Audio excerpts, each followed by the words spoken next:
All right. Hello, everybody. Welcome back to another episode of The Market Close.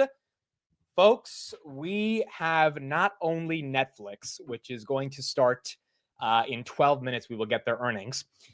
We have had some spicy drama boiling up over the past couple hours in regards to J-Pow, Trump, and the Fed. So we got a lot to discuss. We got a lot to go through. Obviously, we got Netflix in 12 minutes, so we're going to focus on their earnings as soon as we get Netflix earnings. But also throughout the show, we'll be talking about everything that has happened in the past couple hours. Thank you, everybody, for being here. So here's the first question I'm going to ask before we get into Netflix earnings. We're going to make this fun, okay? Here we go. Poll in the chat right now. Should I buy one share of Netflix by 3:59 p.m. EST? It's up to you guys if we're going to bag hold Netflix or if we are going to get a pump from Netflix and then potentially get to sell it after hours and make some money right here. It's up to you guys. I'm going to wait till 3:59. You got 10 minutes to make the vote. We'll see what you guys say. Netflix right here up about 1.15%. Streets expecting 576 of EPS, 10.5 billion in revenue. I think they can do it. I think they can beat earnings, but also this is a pretty tough macro to be able to give guidance in. I mean, how is this going to play out? No one knows. So I really do think it's kind of a 50-50 gamble here. And you guys are going to be determining how this all plays out. NVIDIA down about 3.3% as we get into the close. We got 10 minutes left. Robinhood up 1.1%. S&P goes green. A lot of these growth stocks actually turning green. United Healthcare just getting clobbered on the day, down $125 billion in market cap. That's down 22%. Palantir's green. Eli Lilly, great day for them. That's up 14%. Hims goes from red to green. Taiwan Semi's green. They had a great earnings. Grab right here up about 2%. So why is the market kind of green right now? Why is the market kind of green right now? Well, we actually, again, had some pretty spicy drama over the past 2 hours. 10 years ticking up. That's not good. 10 years at 4.33. Oh, and actually, it makes sense why the 10 years ticking up right now based on this drama. So let's get into it. Trump wants to fire J-Pow like yesterday. So here is the clip. He was just at the White House with the Italian PM. Here's what he said about Mr. Jerome Powell. Mr. President, on Jerome Powell, you said that the termination of Jerome Powell cannot come fast enough. He says he won't leave, even if you ask him to. Oh, he'll leave. If I ask him to, he'll be out of there. But I don't think he's doing the job. He's too late, always too late, a little slow, and I'm not happy with him. I let him know it, and if I want him out, he'll be out of there real fast. Believe me. Yeah, go ahead. Okay, so obviously this is why the bond market's probably freaking out a little bit, because what does Trump mean by this idea of if I want him out, he's going to be out of there? I mean, theoretically, he's not supposed to be able to just like kick someone off of an independent Fed agency. Well, we have some more juice to the story. Apparently, the Wall Street Journal and Politico are reporting that Trump has been speaking to Kevin Warsh. If you don't know this guy, he has been, I think he was I don't think he was a Fed chair, but he was part of the Federal Reserve. The reason I remember him is because he did an interview with Alex Karp back in 2022, and that was my first introduction to him. But he is a very smart individual. I think he understands a lot about the nature of the economy, interest rates. Apparently, Trump has spoken with former Fed Governor Kevin Warsh about potentially replacing Powell. While Trump's been mulling firing Fed Chair Jerome Powell for months, Warsh reportedly advised them against it, saying the Fed's independence should be respected and Powell should serve out his term. Along with Kevin Warsh saying, hey, you probably don't want to get rid of Powell to nominate me. I'm sure he would love to be nominated, but probably in May 2026, not just by abruptly firing Powell. Bessent came in. Multiple sources are confirming that Bessent warned the White House against removing Powell, calling the Fed's independence a jewel box that shouldn't be tampered with. We know that Bessent and Powell get breakfast every week. He said that 2 days ago in a Bloomberg interview. So it kind of makes sense that Bessent, who understands the bond market very nicely, would know that, hey, people are probably going to start freaking out if the president of the United States handpicks their own Federal Reserve chair and immediately gets rid of the current one. And so markets are like kind of up right now because it was like kind of bullish that people were saying, okay, like J-Pow's going to be gone, but it's also relatively flat. The bond market's up right now because that's like not bullish to say that J-Pow is just going to be gone. And, you know, you got some stocks start to get a little bit of momentum, but the overall indices are relatively flat. So that was the core juice over the past couple hours that was happening, which has been making a lot of people question what the hell is going to happen. Specifically, Trump said on Powell, he's playing politics and trying to be cute. Europe is cutting rates, so why aren't we? And he then said, which you just heard, I am not happy with Powell, and he will leave if I ask him to.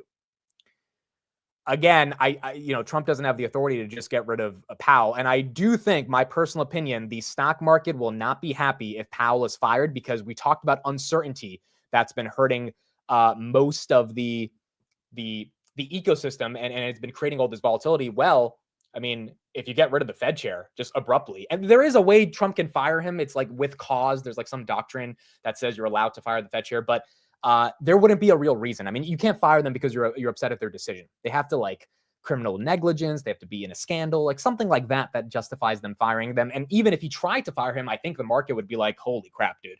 Like, America is not that easy to invest in if Fed chairs can just be replaced that easily, given they're supposed to be apolitical agencies, no matter how much you hate what the Fed's decisions are. So that has been brewing up over the past couple hours. Again, some stocks go green, some stocks go red. It's just creating more volatility in the market. The bond market right here, these yields spiking up is probably the bigger story. I didn't really look at the 10-year for the past couple hours. I'm seeing it right now. Yeah, 30-year as well, back to 4.8. These were awfully close to 5% on the 30 and 4.5 on the 10-year. So we don't want to see that happen again. And, to be honest, based on the article from the Wall Street Journal, if Besant hadn't advised Trump at Mar-a-Lago, apparently they had some meetings a week ago on not firing Powell, who knows? Who knows what would be happening today? Maybe we would have maybe he would have tried to fire Powell, and obviously that would have created a lot more volatility currently right now. So, yeah, that story is still developing. The Italian PM met with Trump, and apparently they had a good meeting. So Trump said a couple of things. Also, this is the other reason I forgot to mention for why the stock market did take up a little bit about an hour ago. He said, we are very confident on a trade deal with the European Union. He expects to make an announcement about trade deals, but are in no rush. And he said, we will have a good deal with China. And then the Italy PM said, we are sure we're going to make a deal with Trump on tariffs. So it seems like the meeting was friendly. Seems like Trump gave reassurances to the market that the China deal will get done, even though it looks like they're kind of isolating China, so no one really knows if it's going to get done. But they're trying to tell the administration or the general public that we have deals on the way. Here's Besant an hour ago also speaking on the progress of the trade deals. Negotiations, I think, with all countries. And Scott could tell you a little bit, but we are doing very well. We have a lot of countries that want to make a deal. Frankly, they want to make deals more than I do. Go ahead, Scott. Would you say something, Kris? Yeah, we've got a process in place. We're working on the big 15 economies first. We had a fantastic meeting with Japan yesterday. I believe they've been called with the EU already. And then we have South Korea coming in next week. And I believe India is also talking. That's moving very quickly. We're doing very. If you didn't hear him, he said we've got India next week, South Korea next week, and meetings with Japan went really well.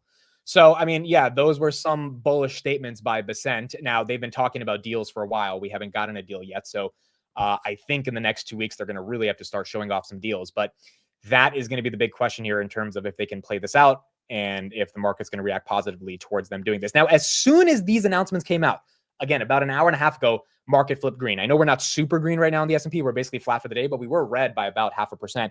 And that's why it's hard to be short this market. It's hard to be long because you're afraid of a recession coming up, but it's hard to be short because one tweet, one announcement can change the entire narrative. And this is the nature of the markets in 2025. But I do believe if we get those deals soon enough, then that would be rather bullish for equities. All right, 63% of you say yes on buying the Netflix share. We got 3 minutes until the close. I'm going to buy it right now. So here we go. Either we are going to be bag holding Netflix or we can day trade it, maybe. We'll see. But here it goes. All right, we are in. We are in Netflix 975.24. We got it. Let's see. I don't know. If we surge at like 1,000 or 1,020 after hours, I'll probably sell it. It's just one share, right? It's just like something fun. But if we tank to like 800, it'll be a good memory of the chat being wrong on Netflix earnings, or it'll be a preview to what we're going to see with freaking big tech. If Netflix can't pump I don't know if the other big tech companies can pump. Last time, 2024 Q4, Netflix pumped. Like we had a major surge in Netflix, and that really set the stage for all the other big tech companies. But we're going to see if Netflix can end up playing this out. So this is either your W or your L. I am following what you guys said. I have zero pressure on this trade. This is you guys. This is the chat. This is not me. So let's see. Let's see if Netflix can get up to 1.4%. And, if we sell, we'll give away the gains if we sell it to you guys. We'll do a giveaway at the end, just like we did on Nike. But let's see if we can actually pull this off. All right. So we got 2 minutes. Let me do a new poll now in the chat. Netflix pump or dump. Here we go. I expect pump to win since all of you guys said to buy it, or at least 70% of you said to buy it. So here we go. Netflix pump or dump. This is going to be the big one. We got a lot more headlines to talk to. I think Netflix's call is at 4:30, and usually we get the PR like immediately. Literally like at 4 o'clock, it tends to happen. So I think that as soon as we get this in 45 seconds, then we'll know if we're pumping or if we're dumping, and then we'll get the numbers, and then we'll get into all the other headlines later. I think 4:30 is their call, so we don't have to stick through the entire call, but we'll watch like the first 25-30 minutes of the call as well. You guys think they're going to do a stock split? Why are you guys 50-50 on pump or dump, but it was 60-40 on buy the share? Like, it was pretty bullish on buy the share. Now it's 51-49 on if it's bullish or not. Oh my gosh. All right. Let's see. 10-1 split, huh? I wouldn't be surprised if they do it, but it would be nice to see it happen. All right, here we go. Thursday, April 17th, Netflix kicks off big tech earnings, 4 p.m. The stock market is now closed.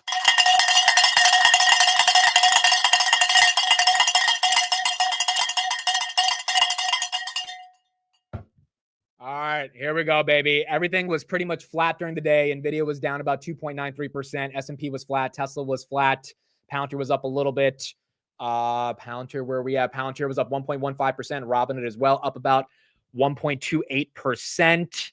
And Meta right here was down about 0.17. S&P again, green by about 0.13. Netflix, we should be getting numbers very, very soon. Netflix usually comes out almost immediately. They don't take their time. I've got the website loaded up. Let's see if this will end up playing out. Now it's 51% dump.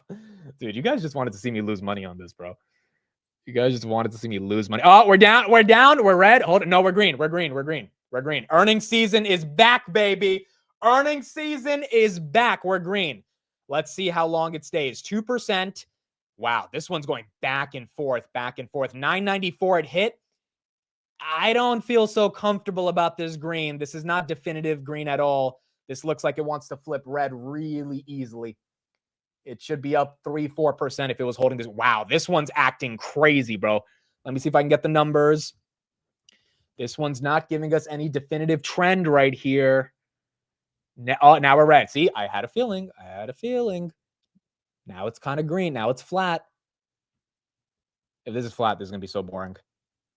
But it hit 994. Dude, what are these numbers? Something in the numbers is confusing the street. Otherwise, there would be a straight path either up or down. Let's see. We will get the numbers really soon. Let me see if I can pull this up. Netflix.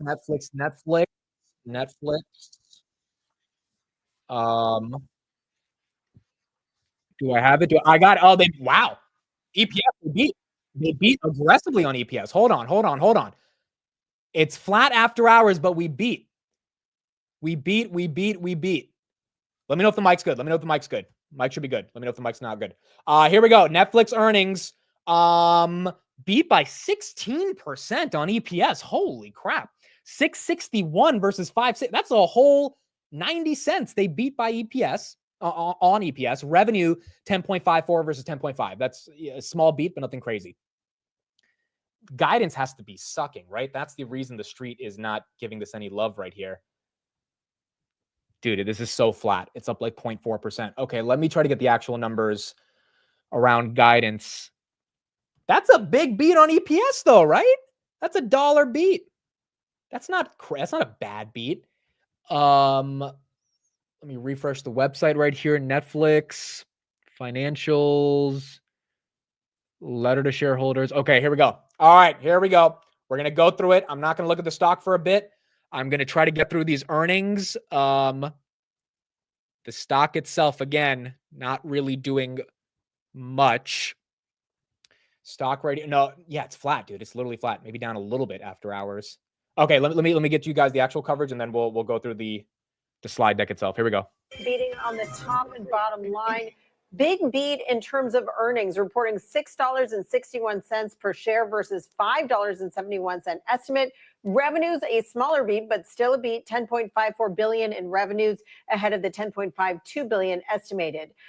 Operating margin well ahead of expectations at 31.7% versus the 28.5%. That was a street account consensus estimate, showing how they're beating on the bottom line there. And in terms of guidance, also guiding to a beat in the second quarter, guiding to EPS of $7.03. The estimate is $6.28. That's a big beat. What are we doing here? That's a freaking 70-cent beat. Maybe there's a subscriber guidance thing that's bad, but that's not a horrible guidance beat for Q2. Second quarter revenues guiding to $11.4 billion versus $10.9 billion. That's a $500 million revenue beat. I think it's macro kind of sentiment right here that doesn't look like that's a guidance issue yet. Estimate also guiding to a Q2 operating margin of 33.3%, well ahead of the 30%, which is expectations. Dude, that's a 3% beat on operating margins. If this is how big tech's going to go, good numbers, but the street's not buying it, then maybe this is the nature of the market we're in. But this is not bad guidance.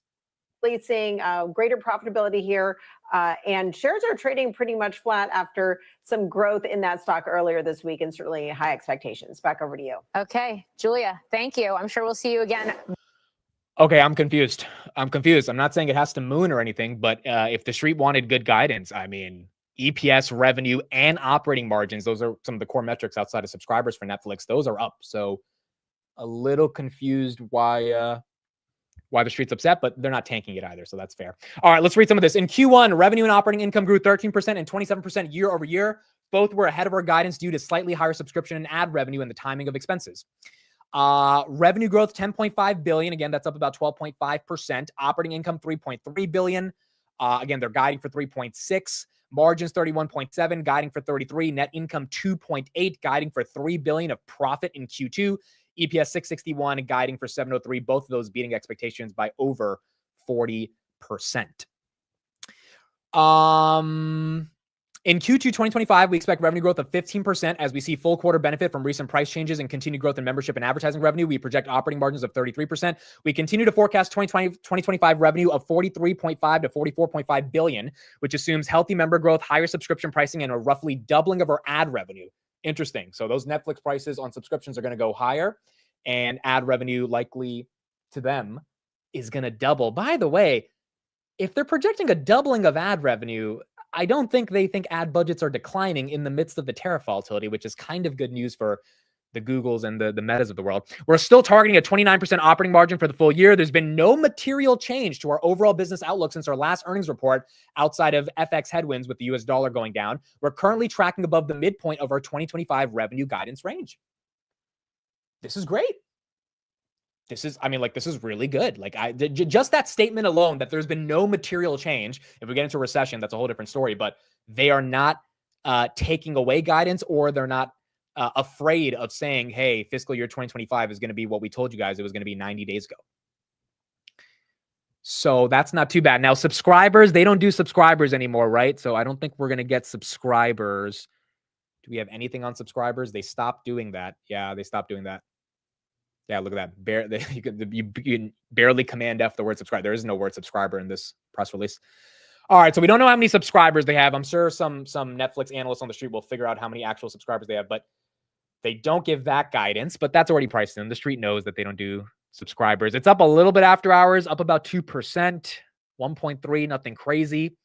S&P is up 0.15% after hours. Netflix right here, $416 billion market cap. Now it's trying to get some legs behind it, up about 1.7, but it looks like it's not that strong. They did not announce a split, not from what I'm seeing. Netflix, no, there is no stock split. We would see that. There is no stock split. Yeah, no stock split. All right, so good earnings. I would say great guidance. I wouldn't say it was just good guidance. It's great guidance, like healthily beating EPS, revenue, and operating margins. And they're not shying away from the tariff stuff. They're saying we're going to be fine this year. If we get into recession, that changes everything. But as of now, they don't see a recession, or they would have, done the United, hey, here's what happens if a recession, here's what happens if not. And they think their ad revenue can double. Now, granted, a lot of their subscribers are probably coming from across the world, so the subscription revenue is not going to necessarily be that juicy because they're going to get a lot of people from parts of the world that are subsidized from North American subscribers. But if they raise the prices on North American subscribers, then there you go. That'll be a little bit of subscription revenue increases for Netflix. I'm up $15 on my one share of Netflix. Do I sell? Do I take the $15, dude? What if they say something on the call and they pump it? I think one of the people are stepping down though, right? Reed Hastings is becoming executive chair. By the way, Asia Pacific revenue is up 23%. So that's up, which is nice. And I think someone is stepping down. Now I'm up $11. Dude, I thought we would get a, even if I had to bag hold 10% down, it would have been more fun than this being so flat. All right, screw it. I'm selling it. I'm just selling it here. Screw it. We made $5, whatever. Sold it at $9.82. All right, it is what it is. It's sold. It is sold. That was boring. Well, that was Netflix. Dude, all right, but besides the stock price, that was a good earnings. That was not a bad earnings. Like, if anyone has Netflix, I would imagine you would be pretty happy with those numbers. Like, it's not like you should seem that upset. Let's get a little bit of coverage on this, and then we'll keep going from there. Being selective about the companies that you want to own tied in with earnings season tells this story, right? Netflix is one of those that ironically has become a bit of a defensive play right now in an environment where consumer spending has definitely changed, right? Where consumers aren't necessarily spending on bigger ticket items and maybe not traveling so much. What they are willing to still continue to pay for is that home entertainment, and probably adding more subscribers in this quarter, in the next couple, as we are concerned about a recession. Netflix is probably going to be one of the bigger winners in that space. And so I think that the report right here just showed the strength of that name, even though you would assume the consumer would be pulling back on subscription services in the entertainment space. That argument keeps going around that it'll be what we need during entertainment. And I mean, I imagine that argument stays strong, but we're going to have to see if it actually plays out. It's pumping a little bit after hours, 2%. But I mean, realistically, does this hold? Like, is there enough juice in this to stay up? I think the earnings call is going to determine it now, right? Like, the numbers are the numbers. Now they're going to have to hear something in the call to get more excited about what is. Tom Lee's on. All right, let's switch to him. We'll get through some other macro headlines. We got about 20 minutes until we get into the call, and then we'll hear what the call says. Wait, no, Tom Lee's not on right now. I think he's about to be on, but he's not on yet. We got Mark Mahaney, though. This is actually one of my favorite analysts, so let's get his perspective on Netflix and see what he has to say. All right, here we go. They needed to put up a strong print, and they essentially did. The bar was high for this stock. It's going to be lower for most other tech stocks that I look at, but the bar was high for this one. It was perceived to be a defensive stock, as some of the other commentators have already pointed out, and it's showing that. In fact, the margin results are pretty darn impressive. So I think that's probably the biggest takeaway. Unfortunately, we're no longer going to get subs. We sort of knew that, and it looks like that price increase was. They said that the churn related to it sort of came in line with expectations. We think it may have come in a little bit better than that. It seems to me like this guidance for the back half of the year is reasonably conservative. I would think that we're going to be taking up numbers as we go through the year. So I'm a little surprised it didn't take up the full year, but I get it. It's early in the year. They did point out that Squid Games, the finale, is coming out at the end of June. That should be a boost for the business as it was the last 2 times. Overall, it seems like a solid print to me. On the one hand, you see a weakening dollar, and that is a tailwind as the year goes on if that trend continues for Netflix and others that have these global businesses. On the other, we've been talking about it nonstop, all of the uncertainty tied to trade policy and tariffs. Now, I realize that Netflix, the actual business, may be somewhat immune to the specific dynamics of trade and tariffs, but is there still a risk here that you could see folks in other markets start to pull the plug on Netflix because they are mad at the U.S. or boycotting or whatever else narrative we've been starting to hear from certain places? It's possible, Morgan. I think they're completely immune to the tariff issue unless international governments want to start going after U.S. services companies, which is a large part of our economy.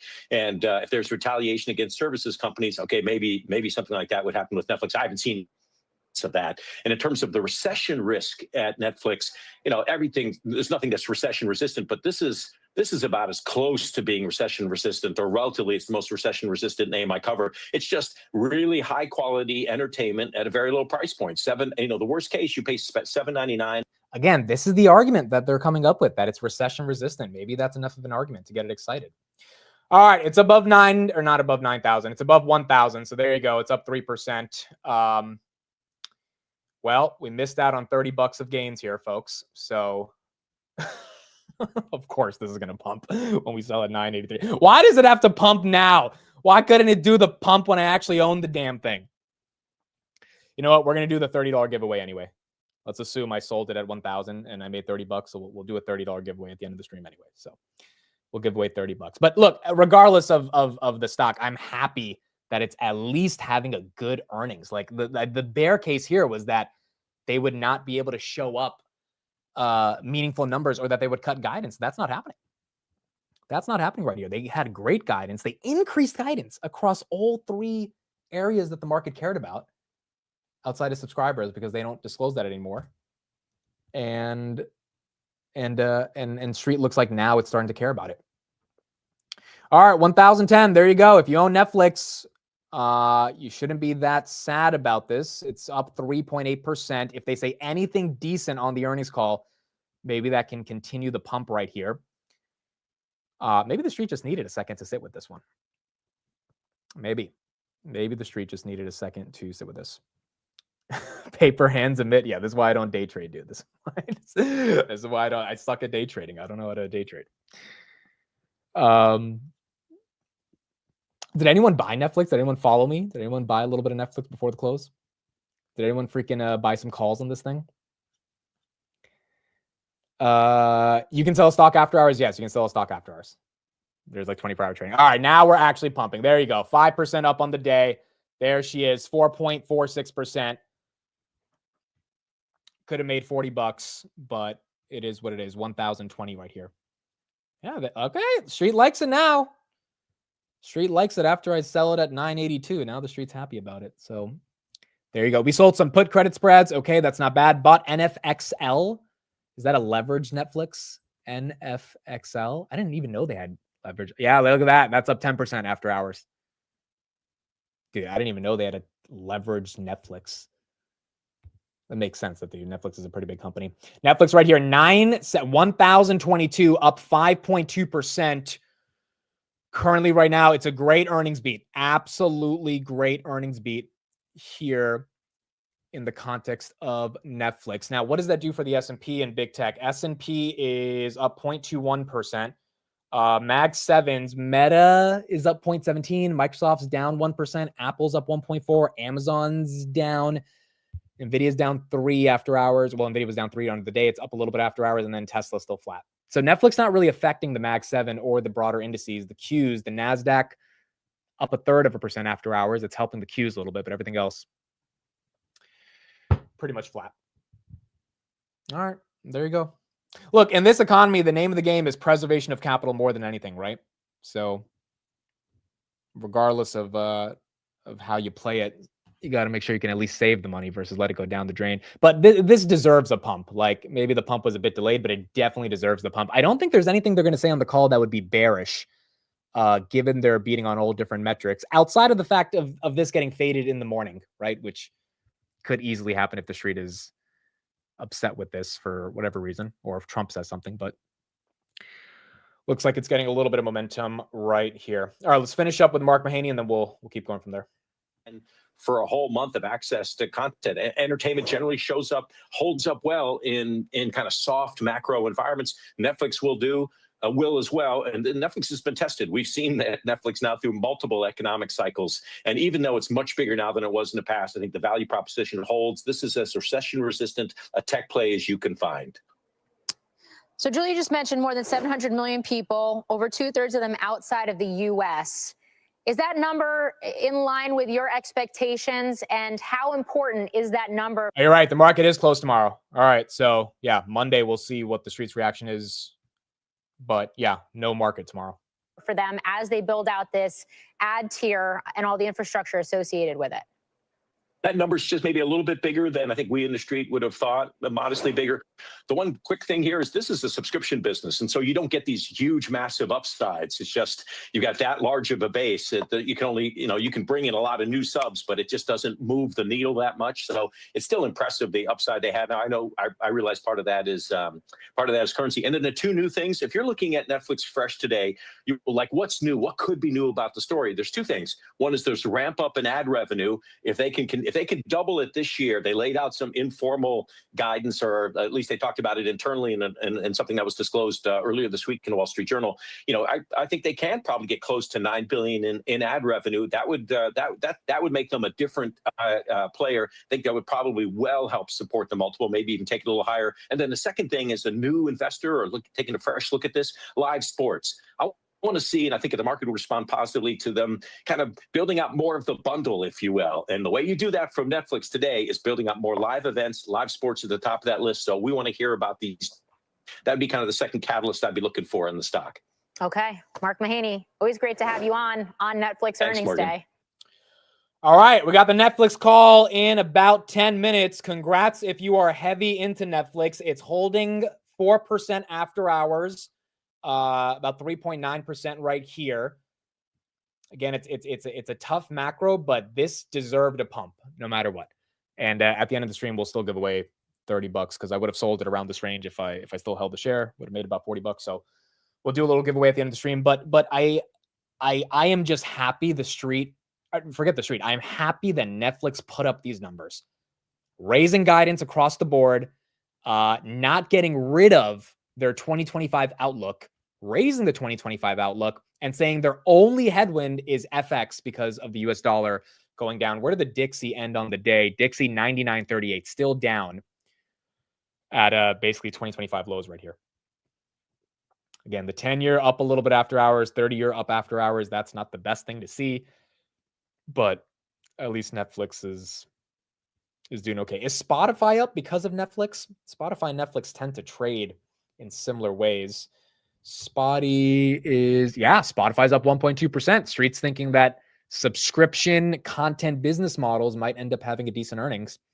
Netflix already proving that it did. Someone said I pulled a Bill Ackman. I absolutely pulled a Bill Ackman on this. But speaking of Bill Ackman, we finally got his announcement for why he bought Hertz.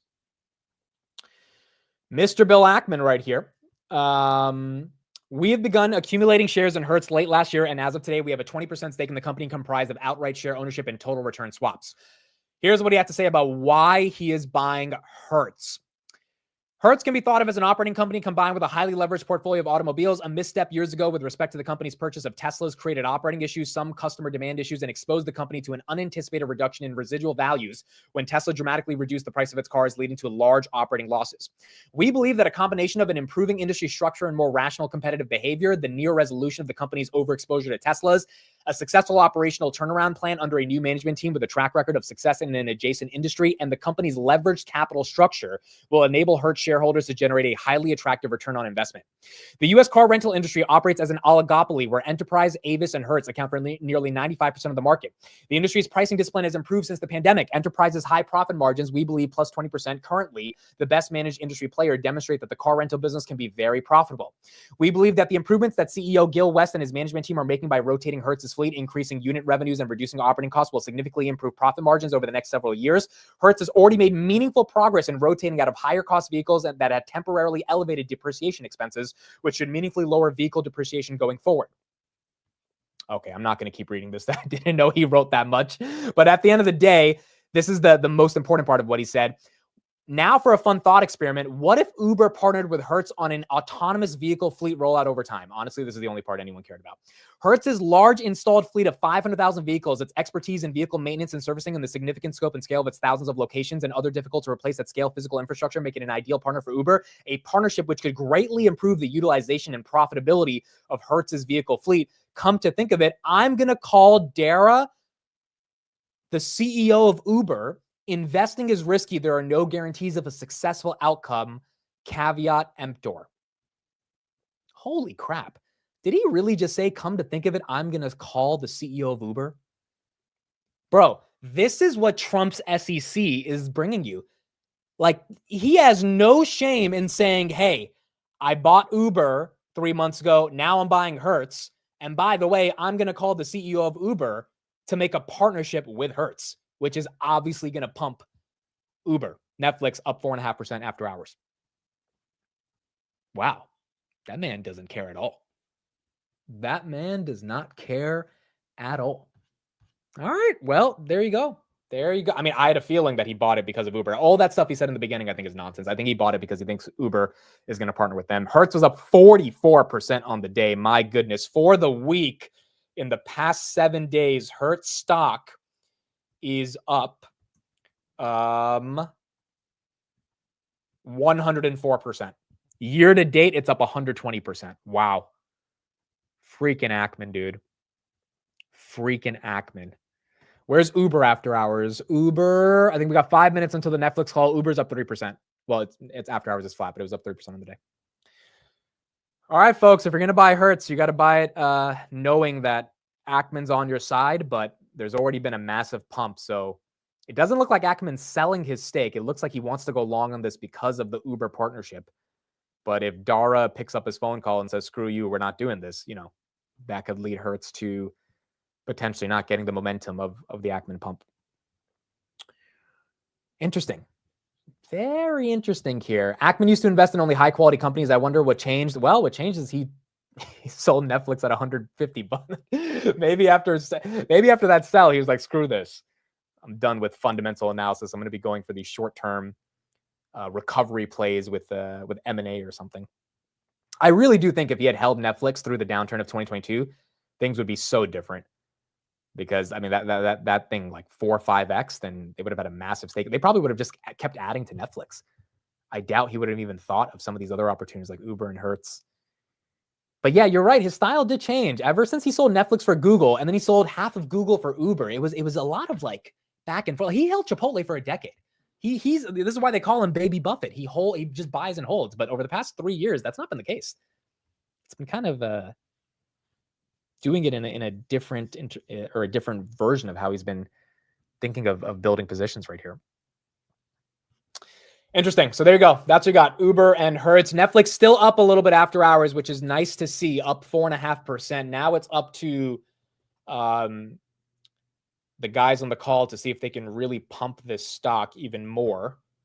And if they can, we should see a little bit of a pump. Again, the market is closed tomorrow. But we're going to see today if Netflix can maintain this momentum. Let me pull up their earnings call right here. And then we'll keep going. Uber is up 20% year to date. That's great. Who's in Netflix? Who's actually like a big, like, I don't know, it's like a couple percentages of your portfolio. Like, is anyone here actually like allocated to Netflix in a meaningful way? Outside of buying one share at $9.78 and selling it at $9.82? I don't think a lot of you are in this one, right? I don't think a lot. Some of you. Kevin says he's in it. Linky's in it. Imperium had Netflix calls. Dude, you guys bought calls on this thing? Buying calls after earnings on these companies is a little scary right now. But at least it's up right here, 5%. All right, I think the call's about to start. Let me get the link right here. Oh no, it starts in 17 minutes. Okay, cool. We have some time. Good. We have 17 minutes. Biker Boy says 7% of my portfolio is Netflix. Kevin started position in April 2022. Cynthia owns 25 shares.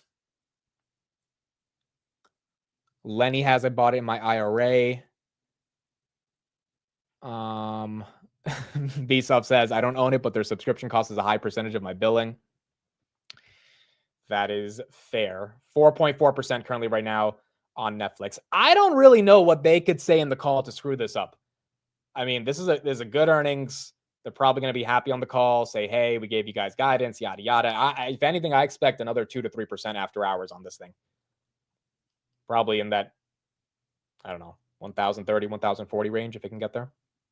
We had another earnings today. Oh, yeah, Joseph Carlson. He owns this one. He's been big in this for a while.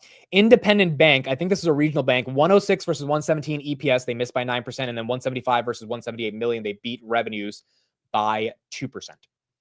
So we had a regional bank right there. Decent earnings. But Netflix right here, kind of the star of the show. Let's get a little bit more coverage on Netflix as well. Oh, no, wait. Do we have this right here? Let me pull this up. I think we listened to Mark Mahaney on this already. A lot of you guys aren't in Netflix, though. There's like 4 or 5 of you in the chat that are actually in this thing. First bank to miss EPS so far, right? Yes. First bank, independent bank. I think BlackRock did, but it was very, very small in terms of this miss. Netflix 4.45. Got 15 minutes until the call. Okay, cool. Yeah. That's what we got for Netflix. All right, cool. So let's get into some of the other headlines today besides Netflix. Again, 15 minutes, we'll get into the call. We had a bunch of other macro stuff going on that is important to take a look at. And then we'll keep going from there. So NVIDIA, we got the video of Jensen actually in China speaking to everyone. Let me pull this up right here. So Jensen confirmed did go to China, and he did have a bunch of positive things to say about China. NVIDIA was down 3% on the day still, even with that. Even with those remarks coming out. This was the NVIDIA CEO in China late last night. The increased restriction has impacted our company significantly. Grown up in China, in fact, China has watched us grow in the last 30 years. Of course, it's a very large part of interactions and working and serving the Chinese companies here, and so it's made us both better. And so we're going to continue to make significant effort to optimize our products that are compliant with the regulations and continue to serve the Chinese market.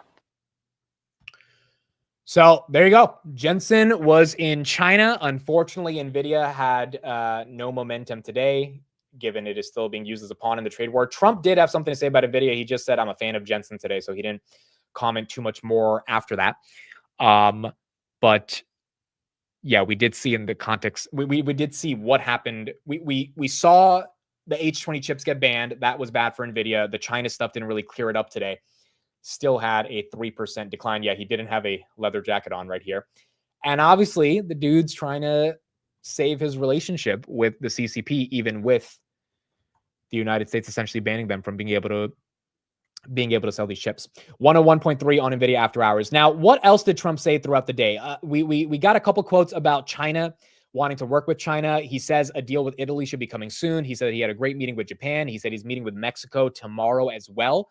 The core thing he said was about J-Pow, again, wanting to fire him and obviously wanting to get rid of him.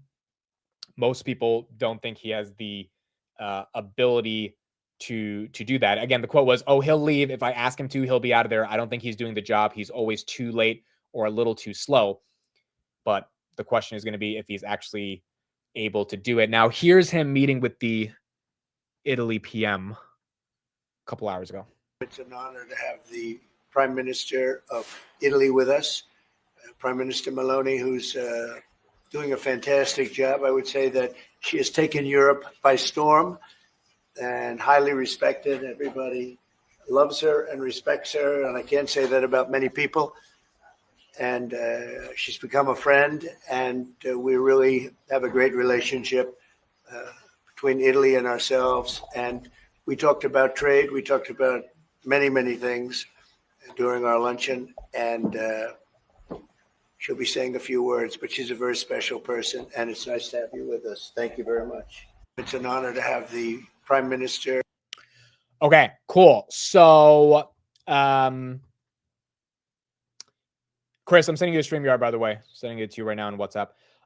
So one of the things I read about this meeting, which is why Trump is very excited about it, but some EU officials are not excited about it, is because the Italy PM, and I'm not an expert on the relationships between Italy and the EU, but she's not been necessarily the most cooperative with the EU. One thing that the European Union is afraid about is what if Italy says, hey, we're going to take off all of our tariffs, or we're going to go to 0%, or we're going to give you guys some concessions in regards to U.S. trade relations with Italy. That would open up the floodgates for other EU countries to potentially match what Italy's doing, because Trump's going to, in the negotiations, they're going to be like, hey, well, Italy gave us this, so what can you guys give us? And essentially, the EU doesn't want one of the countries in the European Union to be negotiating outside of their confines. So obviously, that's a little bit of the risk that we're experiencing, or at least that's a risk that the European Union thinks is happening. But Trump believes that it would be more beneficial for the United States to get deals with individual countries and then inevitably get those deals with the full EU as well. Kris, what's up? How are you? Good, man. I just woke up. I've been, just reading and making sure that I try to understand what the messaging is and all that stuff around it. And I mean, I think Trump's hand is weakening by the day. I think he's starting to kind of lash out a little bit. And so the whole thing with Jerome Powell today was, in my opinion, an indicator that he's kind of trying to shift a bit of the blame to Jerome Powell. Saying, oh, look, the reason why everything is bad is because you're not lowering rates. And it's like, yeah, no, that's not it. Like, it's because you tried to start a trade war and it's sort of backfiring on you right now. Do you think he has the ability to fire Jay Powell, and do you think he will? I don't think he has the ability to do it. And I think there's enough sane people in our government to basically talk him out of doing it. Because the thing is, if you fire the Fed chair, you're basically saying the executive branch now is going to control monetary decisions with things, and that's not good for markets, and that's I think one of the things that this administration has already proven is that maybe the power of the presidency has gone a little too far, because it seems like everything now is through like decree or executive order.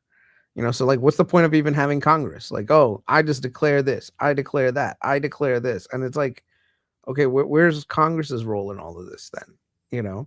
So I think to some degree, some of the power should be dialed back. I think there's not enough people that are challenging the president on certain actions. And it's not who's been quiet this week, Kris? Who? Lutnick and Navarro. I haven't heard a word from them all 4 days. Yeah, no, it's a good thing, man. It's a good thing. The only thing is, I think a lot of people really, and I initially I was hoping that Trump was trying to do some kind of grand strategy to make these trade imbalances more, I don't know, perfect or whatever you want to call it. But as time goes on, I see that a lot of the policies are basically him just shooting from the hip. And I mean, think about it this way. You tariff Canada, you tariff Mexico, you tariff the EU, right? And then, they basically are like, what the F? And then China's like standing up to the US and, reciprocally retaliates. And now you go to them and be like, hey guys, let's get together and deal with China. And all of them are like, bro, you just hit us. Like, what the hell is wrong with you? Like, why would you first hit us and think that we're gonna back you all of a sudden? So I don't think that there was any grand strategy. I think he's just shooting from the hip. I don't think that he expected China to be as retaliatory. I think he was trying to use the same playbook that he used during the 2018 tariffs, and I think it's kind of backfired on him because instead of all these countries kind of standing, and saying, okay, whatever, we'll make a deal. I think a lot of them are basically saying, listen, you've got less than 2 years to go, so we can just wait you out. So I think a lot of countries right now, even though he's claiming that, oh, everyone wants to make a deal, everyone wants to kiss my ass. I think a lot of the world is just saying, look, we're not going to tolerate this bullshit. Like you can, yeah, we'll acquiesce to you a little bit. We'll come to the White House to basically talk to you because, for old time's sake, and because the U.S. has been, a strong partner militarily and economically for a long time. But other than that, I think a lot of people and a lot of the world is basically, especially when you go outside the US, there's a level of distrust that people have in the United States. Like the relationship that the US had with the world has deteriorated in such a fast fashion. It's crazy. I mean, did you see the charts showing the number of foreign travelers into the Yeah, United States? Yeah. yeah, we looked at that the other day. I Yeah. mean, that's insane to see that kind of drop off, and all because of rhetoric from one person, you know? Okay, so here's my question. You're still in this market, so you obviously believe the deals will get done. So my question to you is, even though you're complaining about it, you don't think Trump has leverage, you still have to believe that he's going to get deals done, right? I think the deals that he's gonna get done are gonna be like symbolic victories, where it's like, look, I got this country to drop their 2% tariff, and make like one or two changes. And it's like they're gonna come, but they're not gonna be like the crazy like tariff, like what do you call it? Trade deficit reducing things that he originally had a vision for. That grand vision that a million factories would come to the United States and everyone would have a golden age where everyone would be working on an assembly line. Like those that pipe dream is slowly eroding, because it just doesn't make sense to do that. So it's one of those things that I think might have been brought up as a way to like get the blue collar workers to kind of be okay with some of the stuff that he was doing. But I think as time is going on, and I think small businesses are starting to feel the pain from from the China tariff and reciprocal tariff kind of fallout. I think he's starting to see that, wait a second, maybe I messed up on this. Okay, but you're still in the market, so you still believe that he's going to figure it out, right? I think the markets will figure him out rather than him figuring the markets out. What do you mean by that? What do you mean by that? Because the markets will call his bluff and said, look, we think you're crazy, but we don't think that you're crazy enough to basically sink the entire economy. And so the markets will eventually like ferret out his clear weakness in the current environment, right? Like as much as people want to think that he's a great deal maker, he's very indecisive and he can fold really quickly. And I mean, that's also a strength too. I mean, there's some people that are very rigid in their beliefs and they'll basically sink the entire ship to keep their beliefs in line. But the thing with Trump is that Trump will try something, and if it doesn't work, he'll pivot. And I think the market is sort of going to figure that out eventually. And we'll see a meaningful recovery maybe in the latter half of this year. And by that time, you'll see some of the other policies that are a lot more pro-growth come in line, like taxes and deregulation. That should help boost things up. So, are we in a bull market or bear market, Kris, right now? I think we're in pretty much like a kangaroo market. Not really a. Have you ever heard that before? A kangaroo I've market? been hearing it's choppy, up and down, up and down.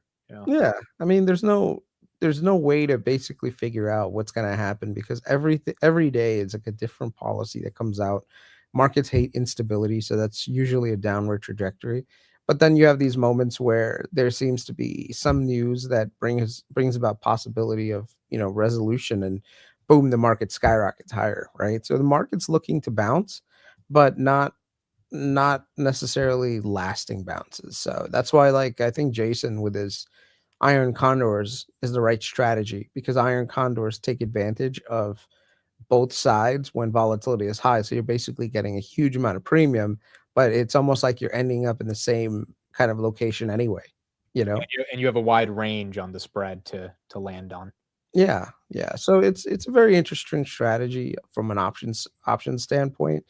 But yeah, I think right now we're looking at a market that's basically being dictated by daily moves and tweets and all this other stuff. And some of the stuff that he says, in my opinion, are kind of outrageous. And the fact that there's no one checking him on the congressional side is a little bit disappointing to me.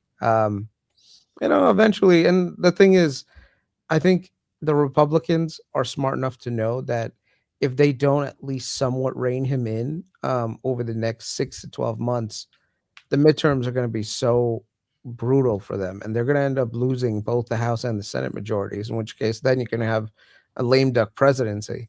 And believe it or not, maybe maybe that's actually the good thing for the country that we have a lame duck as a president. Typically, markets do well when we have divided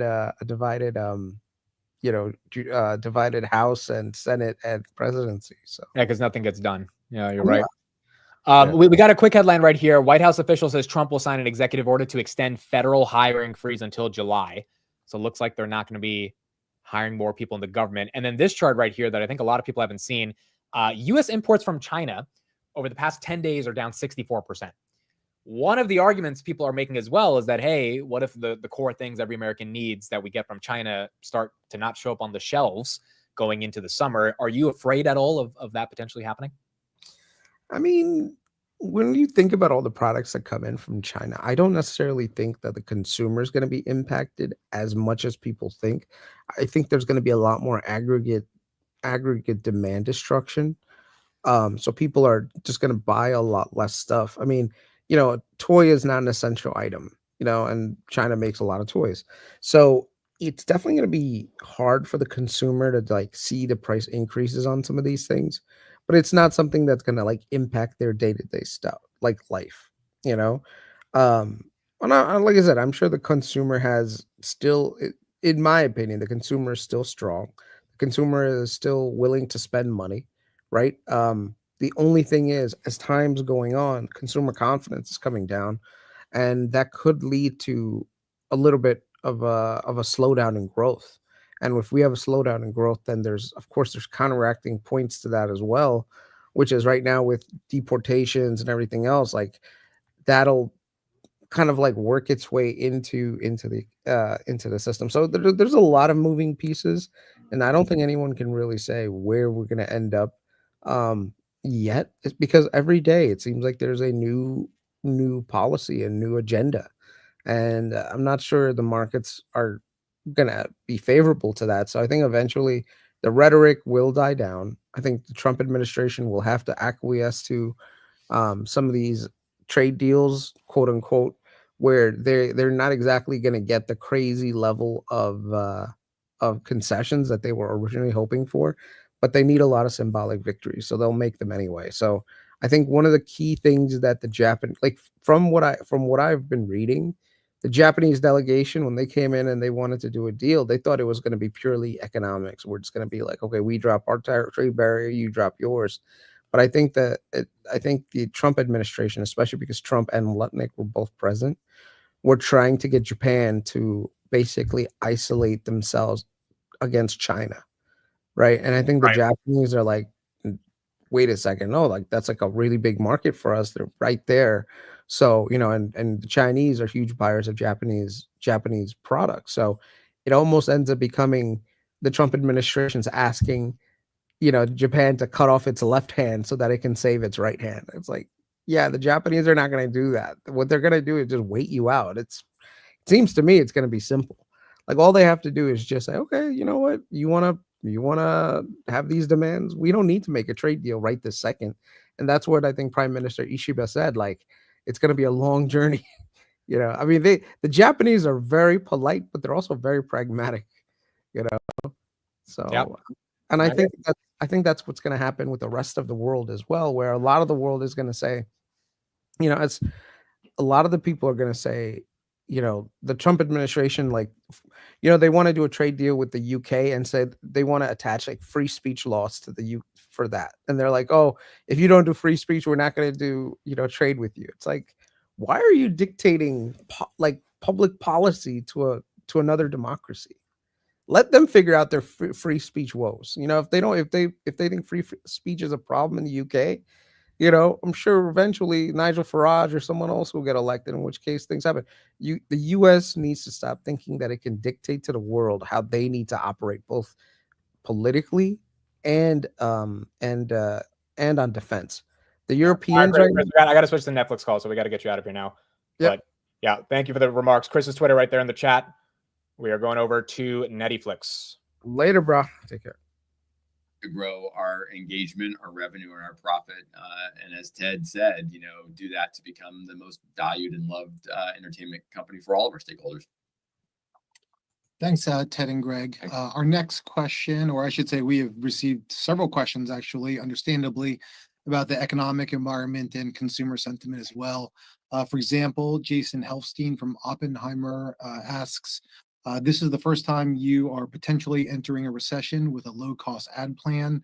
How do you think about consumers downgrading plans relative to the behavior you've seen in prior recessions? Yeah, given that we've got a bunch of questions on sort of the general economic environment, maybe just start with some comments on that. We're paying close attention clearly to the consumer sentiment and where the broader economy is moving. But based on what we are seeing by actually operating the business right now, there's nothing really significant to note. So what are we looking at? Primary metrics and indicators would be our retention, that's stable and strong. We haven't seen any significant changes in plan mix or plan take rate to part of that question. Our most recent price changes have been in line with expectations. Engagement remains strong and healthy. So things generally look stable from that lens. Stepping back, we also take some comfort in the fact that entertainment historically has been pretty resilient in tougher economic times. Netflix specifically also has been generally quite resilient, and we haven't seen any major impacts during those tougher times, albeit, of course, over a much shorter history. And then to the point of the specific question, I think that having the low-cost ads plan in our largest markets also gives us more resilience. And we think that we represent an incredible entertainment value, starting at $7.99 in the US and Canada with that ads plan. It's an accessible price point, and we really do expect the demand for entertainment to remain strong. Yeah, and just to add to that, Greg, a bit, we remain focused on the things that we can control, and improving the value of Netflix is the big one. Historically, in tougher economies, home entertainment value is really important to consumer households, and Netflix is a tremendous value in absolute terms and certainly in competitive terms. So there are some international risks that folks talk about, what's happening now, and I'd say, look, there always has been. We pay taxes and levies around the world, consistent with all sorts of local regulations, and so there's always some of that has existed, always has. But what we're seeing today, we're not changing anything in the forecast. So kind of keep in mind that while the U.S. represents our largest spend for content and employees, production infrastructure, we produce original content in 50 countries around the world. And we're a net contributor to many of those economies and cultures. So in our letter, we talked about our commitment to the UK. We also recently announced $1 billion commitment to production in Mexico. In 2023, we announced we were $2.5 billion and committed to Korean content in Korea. And all of these are just examples of the global commitment. So when we produce in these countries, we create and support employment and training. We work with local producers and local talent. We help export local stories and local cultures around the world. And we even drive tourism. So we believe we're additive to the local economies and the local cultures all around the world where we're working. So perhaps a little bit less exposed. Thanks, Ted. So that sort of takes care of the question we got from Dan Salmon specifically on tariffs. as well. So I'll move us along to a question now from Rich Greenfield of Lightshed Partners. Does your price increase cadence change due to the global economic uncertainty, or is that outweighed by the strength of your slate and increased time spent watching Netflix? Yeah, it really links to how we think about price changes. As we stated before, we really rely on our members to let us know when we've invested enough, grown the value in our offering, and then determine based on that when we adjust pricing to be able to reinvest back into our service. So we're going to continue to follow that philosophy and that path rather than some predetermined plan. We certainly seen periods of challenging economic conditions historically in different countries, and we've generally been able to keep that positive flywheel spinning even in those situations. And I think that that speaks to the gap between value and price, that and that we are for many people a very good value, even as they're being careful about where they spend. We've also been expanding that range of price points, including the low-priced ads plan in our ads market, which better allows us to offer the right plan at the right price to a wider range of consumers. So that's all to say that we're proceeding largely as we've done in the past, while continuing to work to improve both value and accessibility. Great, thanks, Greg. Our next question is from John Hoodlick of UBS. How has member retention been trending given the Q4 strong paid net additions? Have you retained the bulk of these subscribers, and can you give us a sense of how churn has been trending? Yeah, sure. Spencer, why don't I take that one? Give Greg and Ted a break for a sec. As Greg mentioned, we're seeing strong, stable acquisition and retention trends in the business generally. That resulted in healthy member growth in Q1.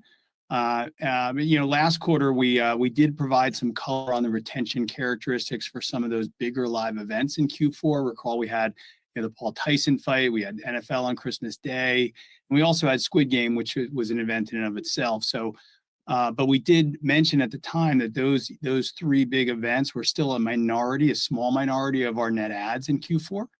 But we also noted that the retention characteristics for the members that came in for those big events was similar to members that joined for other big titles, and that continues to be the case. So, really no meaningful changes to our retention story, which, no news on that front is good news from our perspective. Thanks, Spence. We have another question about our outlook and forecast from Michael Morris of Guggenheim. Given the strength in operating margins in the first half of the year, can you discuss the key incremental costs that will drive lower margins in the second half? Do you expect these costs to be more heavily weighted to the third quarter or the fourth quarter? Spence? Yeah, I'll take it again. Okay, thanks, Michael. So, Okay, Trump is live and speaking, and he's answering questions. I'm going to leave it to you guys. Do you want to hear Netflix, or do you want to go to Trump? He just signed an executive order on phishing. Now he's doing questions. It's up to you guys. What do you think? Do we want, I don't know, the call's kind of boring to me on Netflix. They're just answering basic questions, but it's up to you guys. Trump or Netflix? In our letter, as you mentioned, we're still forecasting 29% full year operating margin for the year. Okay, looks like Trump's winning. I'll put the Netflix link in the chat. If you want to leave right here and go to their earnings, you can go to their earnings right here. There is the link right there.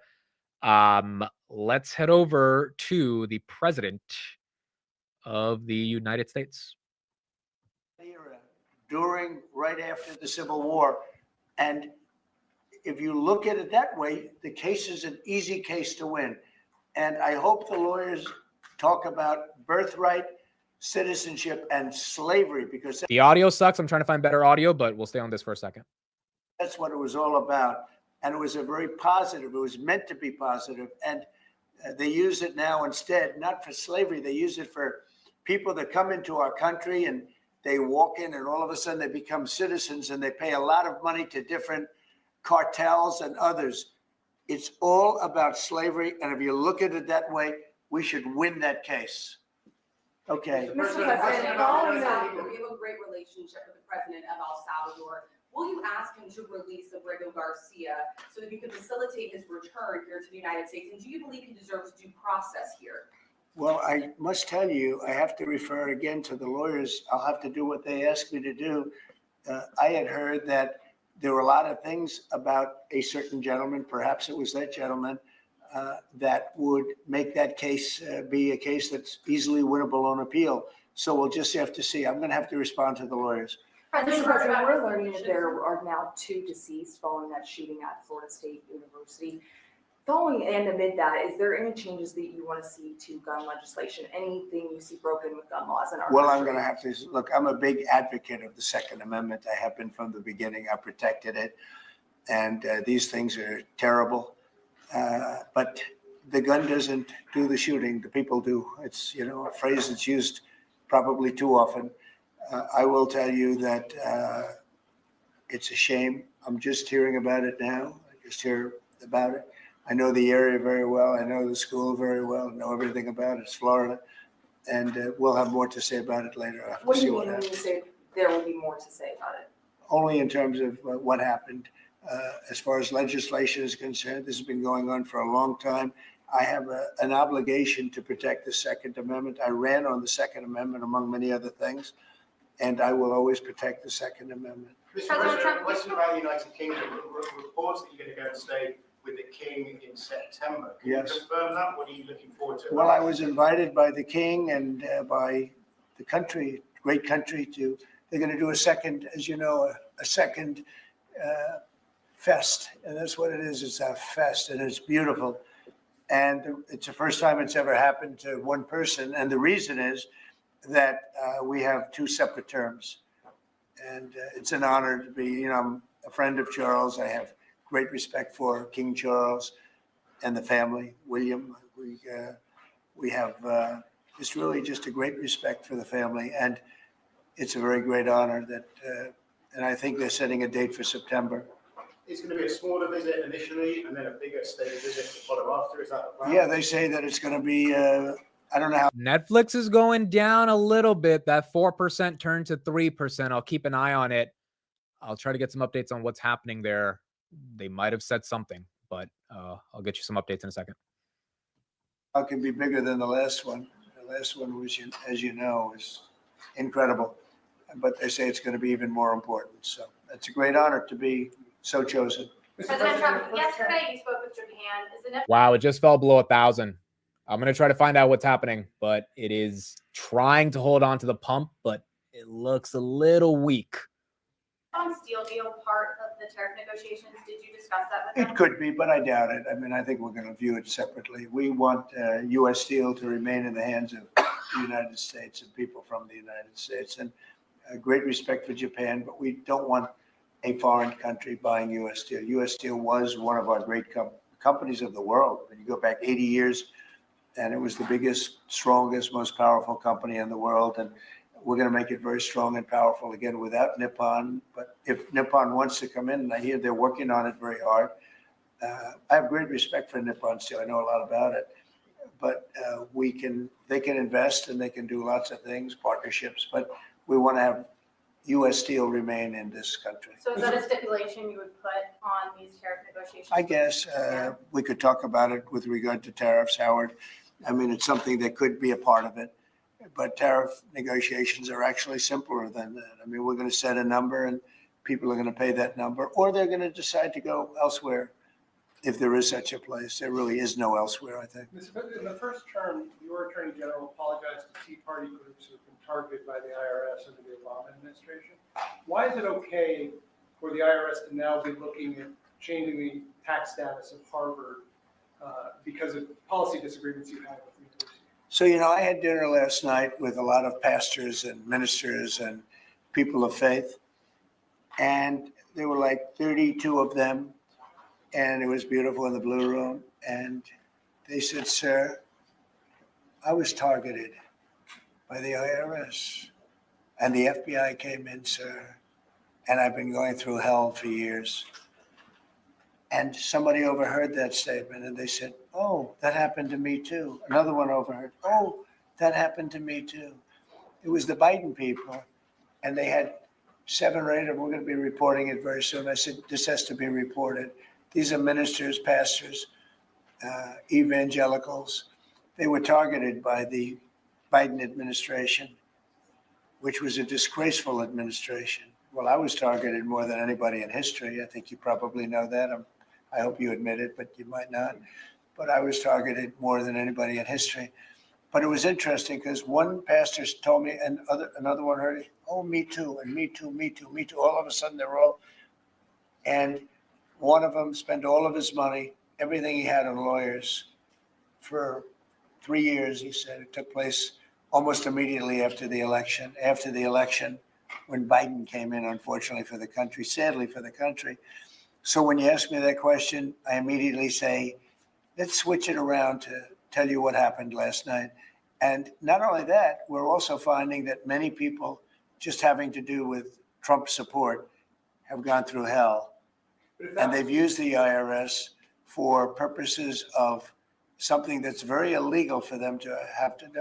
What are you trying to It's a achieve? very illegal, it's a very, very illegal thing to do what they did. And I think it's such a shame. That was long what? If that was wrong, why are you considering changing the tax status of Harvard? Because I think Harvard's a disgrace. I think what they did was a disgrace. They're obviously anti-Semitic, and all of a sudden they're starting to behave.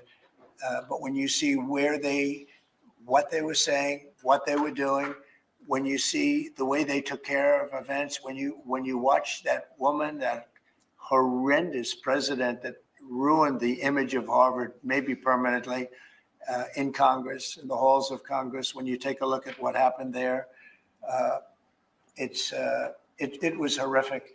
And, I've looked at a lot having to do with it. I'm not involved in it. It's being handled by lawyers. I read about it just like you did. But tax exempt status, I mean, it's a privilege. It's really a privilege. And it's been abused by a lot more than Harvard, too, by a lot more than Harvard. So we'll see how that all works out. I don't think they've made a final ruling. I don't believe they've made a final ruling, but it's something that these schools really have to be very, very careful with. Very anti-Semitic when you take a look, whether it's Columbia, Harvard, Princeton.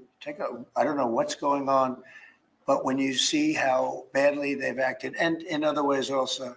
So we'll be looking at it very strongly. Mr. President, on that subject, on the tax exempt status subject, what are the other groups you'd like to see that status removed from? Could we expect an executive Well, we'll be making some statements, but it's a big deal. And they're so rich and so strong, and then they go so bad.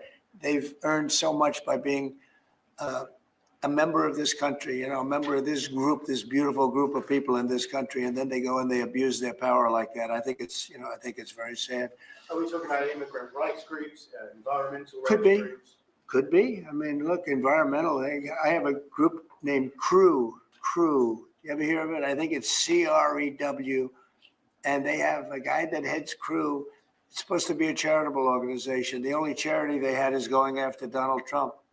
So we're looking at that. We're looking at a lot of things. But if you take a look at Crew, what they've done, and I think it was a very big abuse, but we're going to be finding out pretty soon. Yeah. Can you explain the disconnect between your conversations with President Xi, when those potentially could happen and why they haven't happened yet? Well, you don't know whether or not they've happened. That's the question. Yeah. I mean, I've never said whether or not they've happened, but I have a very good relationship with President Xi, and I think it's going to continue. And I would say they have reached out a number of times. Xi or they? Well, the same. I view it very similar. It would be top levels of China. And if you knew him, you would know that if they reached out, he knew exactly. He knew everything about it. He runs it. Wow. So Trump's confirming right here, China did indeed reach out multiple times already. Very tight, very strong, very smart. And yeah, we're talking to So China. they've reached out in recent days or recent weeks. Excuse me? They've reached out since the 145% tariffs. Oh, yeah, sure. Have you Do you spoken to believe Xi A lot. directly? Do you believe A him? lot all the time. We're talking. Have you spoken to him directly, to President Xi? I don't want to say that.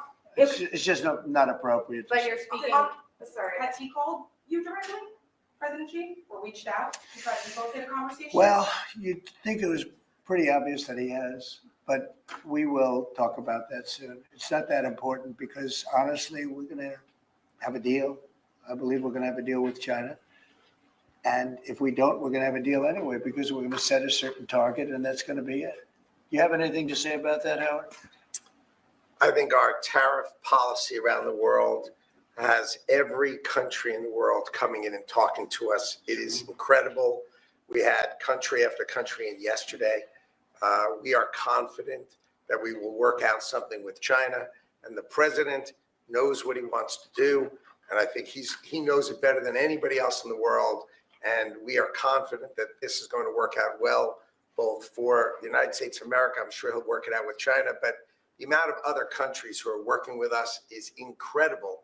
And I think it's really going to work for the American farmers, for our ranchers, for our fishermen, for our businesses. The scale of companies. The video is unavailable. Why did the video become unavailable? Hold on. The video became private. How did the video go private?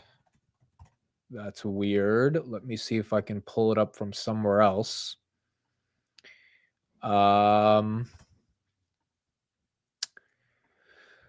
Where is the stream?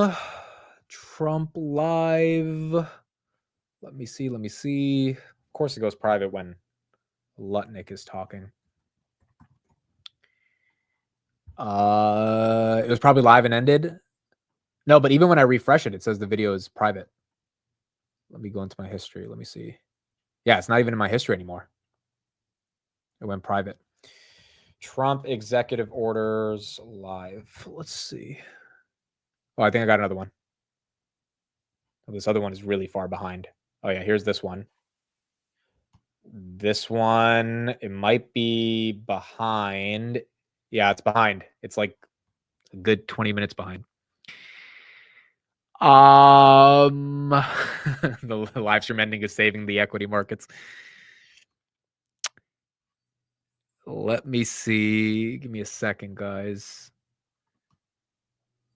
They have another stream live, but it's super delayed. Like Trump's still signing the orders. He's not even talking. Not even the White House wants to let Howard Lutnick talk. Netflix, by the way, back above 1,000, but barely 1,001. So it seems like people took some profits after hours. White House live. That's weird. Why did they get rid of that stream? The White House isn't streaming it either.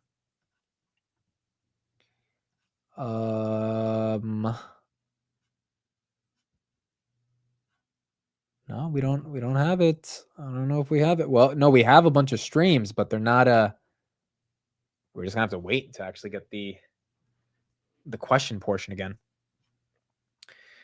If anyone has it, let me know, but I don't see it. Let me try to find it. I'm gonna go back to Netflix real quick, see if there's any juice there. But I will be trying to find this in the background. Just launched Pop the Balloon. So we think it's really exciting. When you put this all together, we believe it's the best place for premium content as defined by fans, and the best home for storytellers wherever they're working on honing their skills today. Thank you.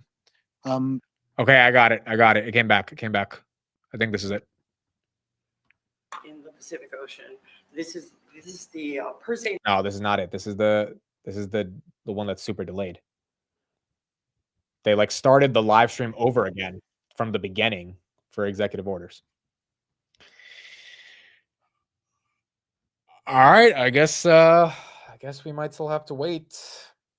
Forbes is live, but they like restarted it. Like the executive order stuff was almost 30 minutes ago. That's weird. It usually doesn't do that. Usually does not do that. Why would it restart? Yeah, completely restarted. We have to wait 20 minutes. Yeah, Forbes breaking news. That's the one I'm on. That one restarted it. I mean, if we want to see him talk, we didn't get to see him talk the executive order. We can watch a little bit of that, but outside of that, the actual questions, which is what matters, is not there. All right, let me go back to Netflix. Let me see if I can try to find it. From making movies 50% cheaper. I remain convinced that there's an even bigger opportunity if you can make movies 10% better. So our talent today is using AI tools to do set references for previs, VFX sequence prep, shot planning, all kinds of things today that got to make the process better. Traditionally, only big budget projects would have access to things like advanced visual effects such as de-aging. So today you can use these AI powered tools to enable smaller budget projects to have access to big VFX on screen. A recent All right, so again, we can watch some of what Trump's saying, but this is from the beginning. It's not the Q&A, but it's the actual executive orders themselves. From our foreign trading partners relating to the seafood industry. So this executive order is going to attempt to address both of those. The Department of Commerce, other federal departments and agencies are going to work with the fisheries to establish common sense regulatory reforms. How long will that take? I think we're expecting to move as quickly as we can. Yes, sir. You know what you know exactly what we're talking about already, right? It's crazy. The regulation. It is. Secretary Lutnick is going to fast track that. I can assure you. Howard, please. Go ahead. Sure. So you just heard us, the economic zone around Hawaii and Samoa is huge, and it's exclusively ours. So why wouldn't we have our fishermen fish there? I mean, imagine saying our own fishermen, every country in the world, they all fish the 200 miles off their coast, and we were stopping our own fishermen from going off the coast. It's totally the opposite of common sense. That's why President Trump has changed it. Now let's talk about regulation. If you're not even going to let them fish, imagine the regulations that have been written to stop our fishermen from just surviving and thriving. We have the greatest coasts in the world with the greatest fishermen in the world, and we need to let them do their great jobs, raise and capture fish, bring them to our tables, have America have the greatest fish in the world, which we have, and then let them export all these other countries, right? They stop us from exporting. That's going to be over with your leadership and your trading policies. We're going to open all of these markets, and we're going to let our fishermen thrive and prosper, and we are going to have lower cost fish, more of it, and the freshest fish in the world. And this is just common sense, the United States of America. So could I ask, it's so interesting. So you take these massive areas of water, and other countries are allowed to fish in them, right? No, they sneak in, they poach. So they're not allowed, but they do it because they don't care. They fish in the to whoever. And they come in. They come in and they're dead at night. Most Yes, they do. They come in, they take the fish. Oh, there's Navarro. So Navarro and Lutnick playing a role in this executive order about fish. It's a common, well-documented problem. Does anybody, I mean, it's so interesting. Even you have to find this one interesting. So by doing this, we're going to give you back your lives. And you've been doing this for thousands of years in this area. And then along comes Biden and Obama, and they say you can't do it anymore, right? This is fish baby fish. Yeah. So what's the level of and this is a risky question, but what's the level of popularity of Trump and Samoa versus the Democrats? 77%. For Trump? Poll shows for Trump. Yes, Wow. that's right. 77%. So we're going to 90 tomorrow. Yes, go up to 100. Well, it's an honor. I'm not doing it for that. I'm doing it because it's just an honor. Here's one of the boats in there. Look how beautiful that is down. They use it for a beautiful cruise. It takes 7 days before they can do the first fish. Can you believe it? So now you'll be able to do it like almost immediately, right? We get much closer, absolutely. So if the fish is there, we can make more trips and deploy more people. Do you know through sonar, radar, everything? Do you know where the fish are? I mean, can you see that? You get educated guesses, so you get all kinds of different reports, plankton and all kinds of stuff, and they can. It's a beautiful life. You wouldn't choose any other life, right? It's a very unique life. I love what I do. I really do. I mean, if you could have a life like some beautiful leisurely life in Washington, D.C., mugged when you go to work, but other than that, you love politics. If you could live in the White House, you'd take exactly. Might take it under consideration. All right, let's do this, right? That's an honor. You've seen that signature, and I don't use AutoPen. You know, like Biden. Biden uses auto pen. I think we're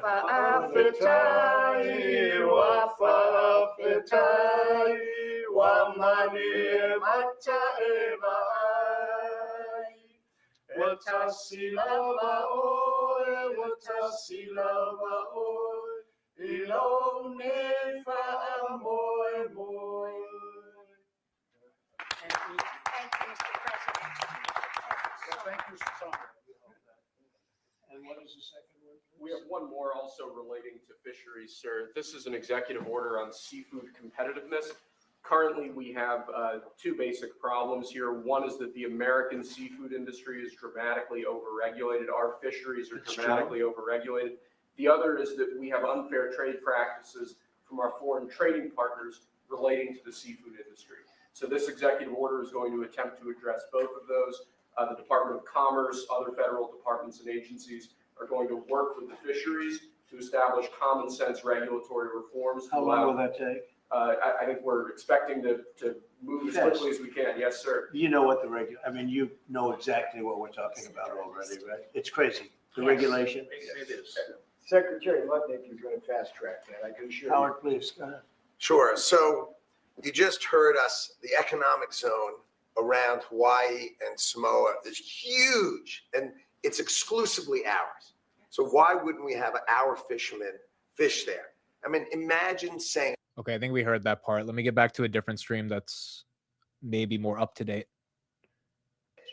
Imagine the regulations that have been written to stop our fishermen from just surviving and thriving. We have the greatest coasts in the world with the greatest fishermen in the world, and we need to let them.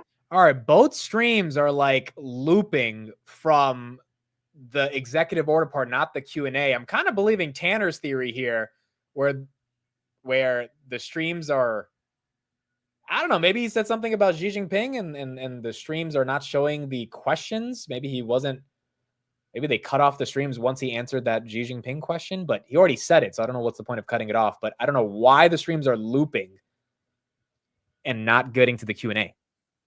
Yeah, literally, I just clicked on the stream again. It's back to him freaking showing the. We just saw this 2 seconds ago. Sonar Him radar. showing the, Do you know where the fish are? I mean, You the get boat educated guesses, that so he you can pulled up. you get all kinds of different.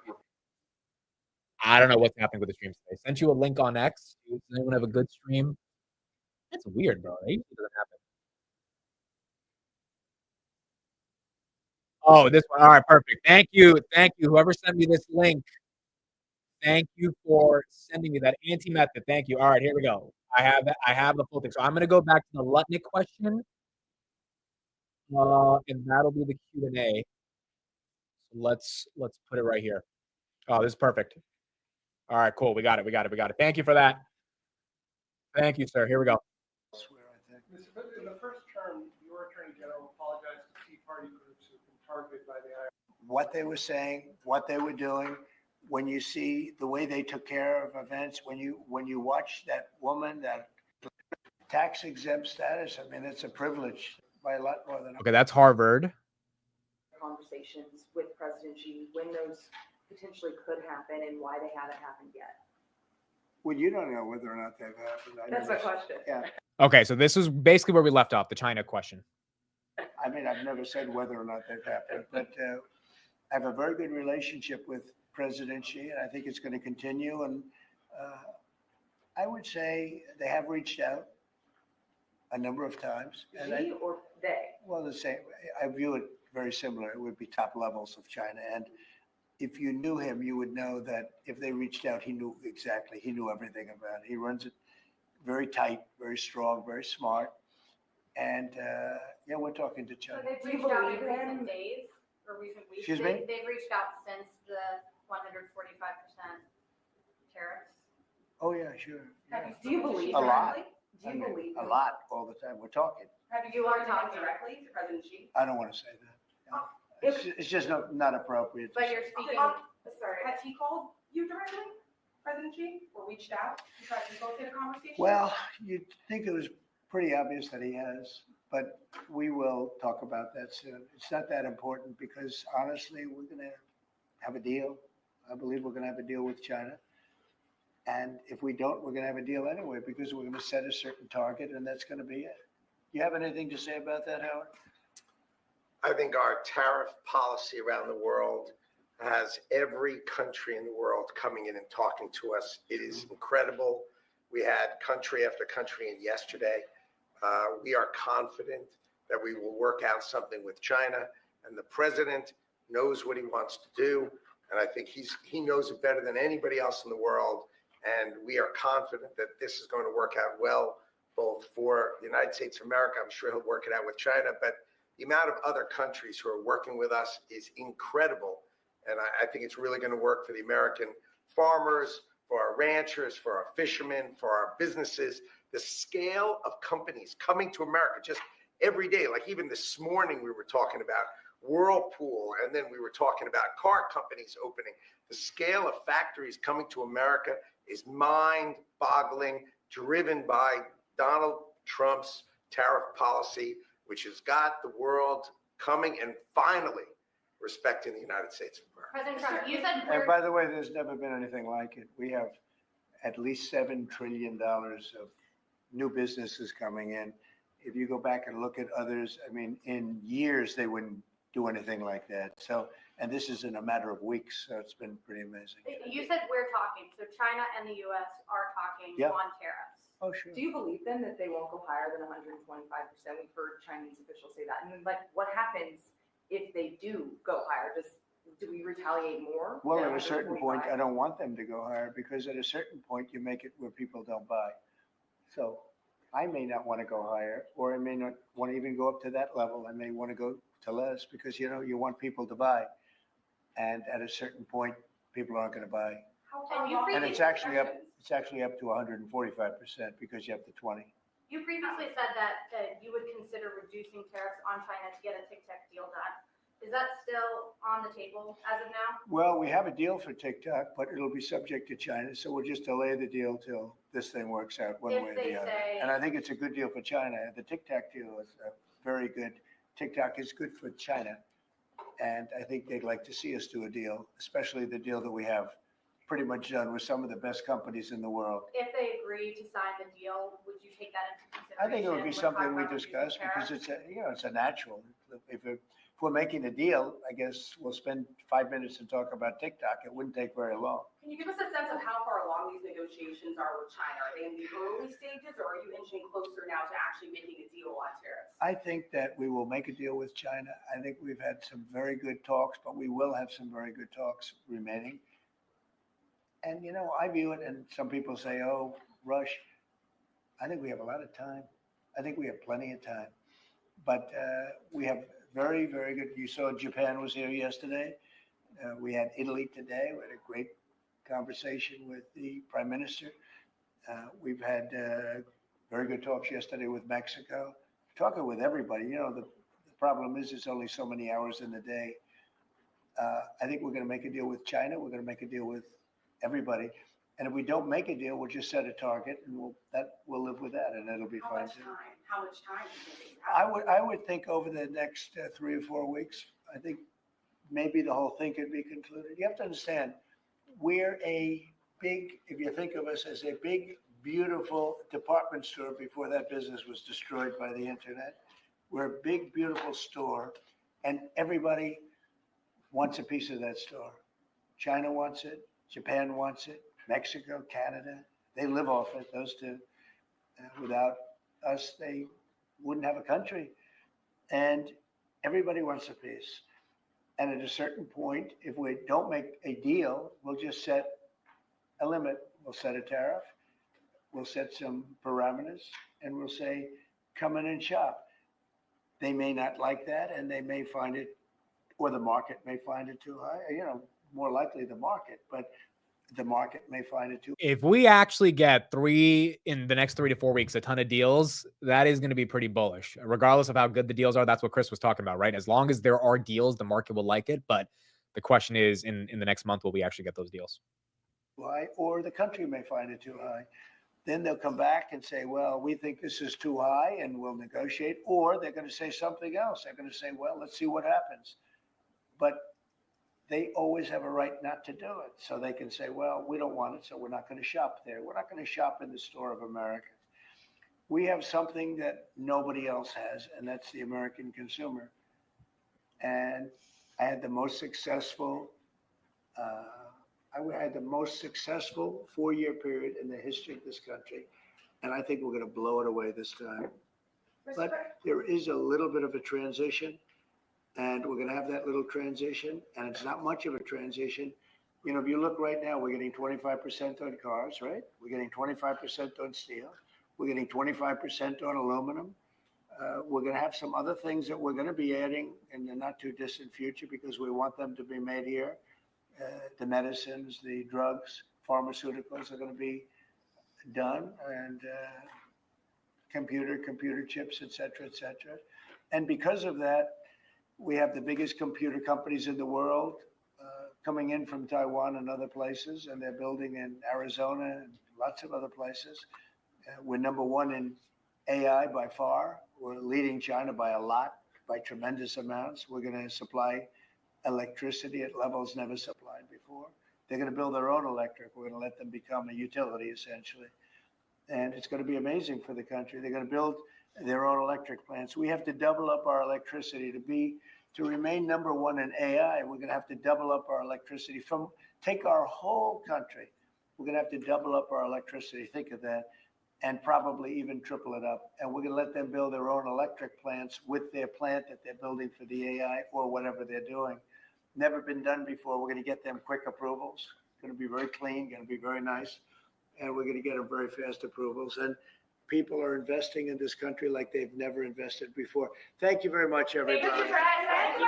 Thank you, Fred. Thank you, Fred. Thank you. We're headed out. Thank you, guys. All right. Now we can actually have some time right here to get some commentary by one of our favorite analysts. Kris, you heard what Trump had to say there. Bullish or what you thinking?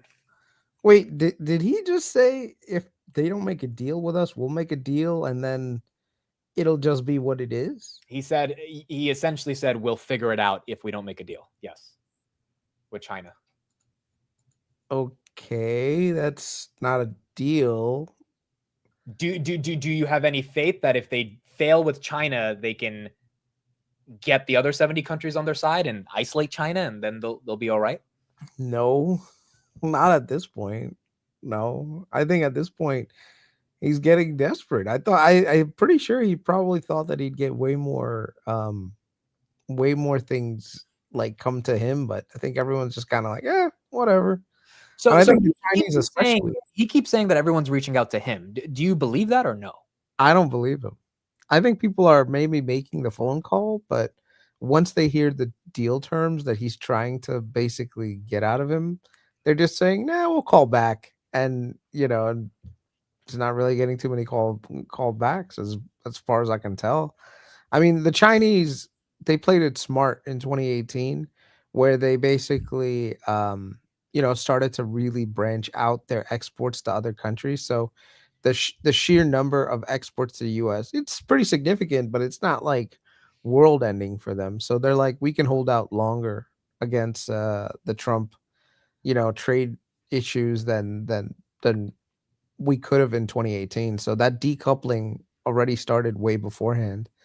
Yeah, I think majority of the pain on this is going to be felt by us in the US. I mean, we're dealing with the fallout of bad trade policy. And usually if bad trade policy ends up impacting consumers and consumers get, a say in the voting booths. And if we get a recession, then that's something that that'll be reflected in the elections in the midterm, in which case then, a lot of this stuff is going to get replaced. So when and I just put a poll in the chat, how many people believe that we're going to get a ton of deals in the next 3 to 4 weeks? What do you think happens in the next month, May 15th? If we don't have these deals lined up, where do you think the market is in terms of VIX, uncertainty, et cetera? And if we do get South Korea, Japan, et cetera, and not like frameworks of deals, but actual deals in a month, where do you think the market is? I don't know. No one can really tell. I mean, in my opinion, I think deals are going to be done. they're pretty much going to reflect exactly what we have right now, with maybe like a little bit of a modification here and there. And basically Trump will call it a victory, but it'll be more symbolic than anything. It's like right now with Australia, we have a surplus with them, and we're still tariffed them 10%. And if we say, well, look, I was able to get the Australians to buy a little bit more beef, is that really a victory? Like, what are you trying to get out of the Australians? Please tell me. It's some of it is stupid, dude. It really makes no sense, like why you would tariff Australia and then expect the Australians to be your friends, and your concession is decouple yourself from China, who's your largest export market for raw minerals, goods, and natural gas, and buy more American beef. Like the Australians Australia's like, wait, we have a surplus with you guys. Like, what the hell is this? So there is no incentive for Australia to make a deal with the US anyway. Like that's one of the reasons why if you look at the Aussie dollar, has actually been doing okay. Where Australia's like, well, we don't really technically need the US as much as the US thinks we do. Yeah, we've got strong alliances since World War II because we had those alliances, but I think this day and age, I think the Australians don't really necessarily need the US as much. So when you hear the argument that the United States is fundamentally getting screwed on trade, and that's why we're going through all of this to get better deals, what is the barometer for you as an investor on believing that we get a good deal? Like if there's anything specific in your head that you can explain to us that you want to see from Japan or South Korea that makes you think, you know what, we went through a lot of shit, but damn it, it was worth it. I don't know what concessions we could get out of them that would make it worth it for us. I mean, we had a great trading relationship with them. Just it makes no sense. That's see, here's the thing. You could say maybe to some of the Europeans, because the Europeans have been known to be a little bit more forceful in how they extract value out of the trade relationship. Like, here's an example. The Europeans are always like taxing our tech companies, saying that, oh, you're not following this regulation. Here's $1 billion fine. Yeah. I believe that's a that's messed up. Like, you shouldn't do that. We don't do that to your companies here in the US. So don't do that to us over there. But at the same time, I mean, when it comes to Japan and South Korea, they've been our strong allies. They buy a lot of LNG from us, right? They're technology partners with us. They make high precision stuff. Even South Korea was like, hey, listen, if you want to do more shipbuilding here, we've got a really strong shipbuilding industry. Build it here, whatever, And all of them were willing to invest in the US. Like, you had Mayoshi-san from Japan basically come and say, hey, we're gonna invest all this money in the US and fabs and everything else. So once again, my question is, what are you trying to get out of Japan and Korea that isn't decouple yourselves from China? Which, by the way, is not going to happen because China is a very, very large market for them. Yeah, they may have like historical challenges with them, like going back 50, 100 years.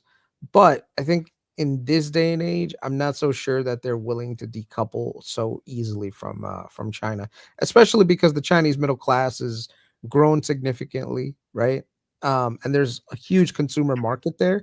And that's one thing that China's been doing that's actually kind of smart, which instead of like lashing out at these other countries and threatening them, China's been trying to build bridges while Trump has been threatening to basically ask them to destroy the existing bridges that they have. Do you think any country would decouple from, like, if they had to pick between China and the US? How do you think it goes? I mean, there might be some smaller countries that have had like issues around territorial claims and stuff like that could end up decoupling from China a little bit. India, in my opinion, is probably the biggest beneficiary of all of this because they don't have the biggest trading relationship with China anyway. And so if the alternative is, hey, listen, we can pick off some jobs from China and bring production to India and have economic development in India, the Indians will go for it, right? So as an example, like Apple is building iPhones in India too now, so if this trade war ends up benefiting anyone, it'll probably benefit the Indians. Okay, so when he said China has called us multiple times, do you Do you think he's lying there, or do you think that's true? I mean, we can't verify it, so we won't know. And you don't even know why they called, basically. Whether, like I said, I'm sure that everyone kicks tires, right? Like when you go to buy something or sell something or whatever, you're gonna go kick the tires and just check it out. And the thing is, as days are going on and our markets are going down, the Chinese hand is getting stronger by the day. Their GDP came out and it was stronger than what people were expecting. I know some people are going to say, well, you're going to have to question those numbers. And I'm sure that, some of it is flubbed. But from what I can tell, the Chinese are willing to stand and stick by their guns. And Well, I think the GDP is accurate. I just think it's because of stimulus. So I mean, and China has a lot of room to stimulate right now because they have very low inflation. So they can ramp it up. They can do what they can. And not to mention, I think when you understand the Chinese people, especially I'm trying to understand, this is like a country that's been constantly dominated by the West for like centuries. All right. And China's not this is a 5,000-year-old people, right? And the thing is, the one thing you cannot do right now is antagonize them and think that you're going to dictate how they need to operate, So, I mean, to be honest, let's continue that discussion we were having before you had to go. You were saying we shouldn't be using tariffs as a way to dictate like the United Kingdom's free speech policy. The counter argument to that would be, hey, we're the United States. We believe in Western values. One thing inside of the West is free speech. That's our First Amendment.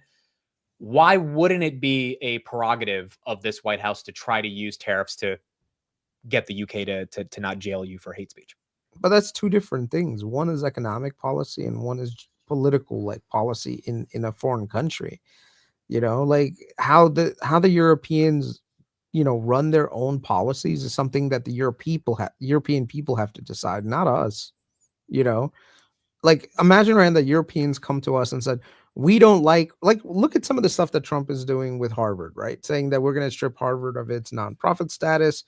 They were like, the administration wants to, do you know what they were trying to do from what I'm reading? Okay. Can confirm. They're trying to change the curriculum in certain classes, I think. Right. Right. Yeah. Well, by basically, did you ever see Harry Potter where they took, you saw Harry Potter, the movies, right? Well, you never saw Harry Potter? I've heard of Harry Potter. I think I've seen one or two of the movies. Yeah, I think so. Okay, so basically, he's a wizard, right? Oh, Jesus. Making an analogy on this one is hard. But basically what they want to do is they want to appoint, like Trump wants to appoint a monitor to Harvard and basically have them like watch the curriculum and change the curriculum to be more balanced, basically. Okay. And that's not right, because that's like the government coming in and saying you need to do things this way, like you need to teach like this and you need to teach like that. Look, I'm not a fan of how Harvard typically leans very leftward. Okay, I don't think that's the case. But the thing is, you have to challenge those ideas and let those ideas naturally be challenged. The government shouldn't have a say in coming down and dictating like what you should teach and can't teach. That's literally socialism 101.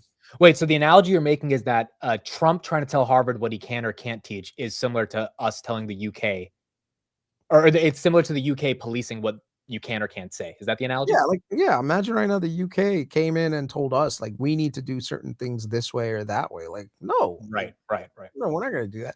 And the thing is, the relationship that the US is trying to foster right now is one of like master and like, servant, where the master gets to say whatever they want. The thing is, like, you can dictate maybe like to like smaller countries that are a lot more tied to your foreign aid, but the UK is pretty independent. They don't need they don't need money from us or anything. And so one of the parts that sucks about all of this is that Trump doesn't realize, but he's galvanizing the opposition in those countries to basically be anti-America. Okay. And what I mean by that is, look at Canada.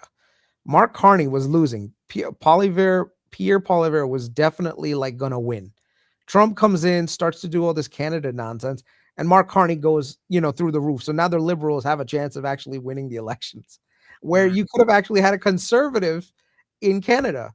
But because of Trump's rhetoric, basically the narrative is flipped and said, we don't want to be part of a conservative movement. We want to be part of a liberal movement that's going to stand up to Trump. So more people are voting for that. So it's kind of. You think he's isolating these countries and making them more go to the right or to the left?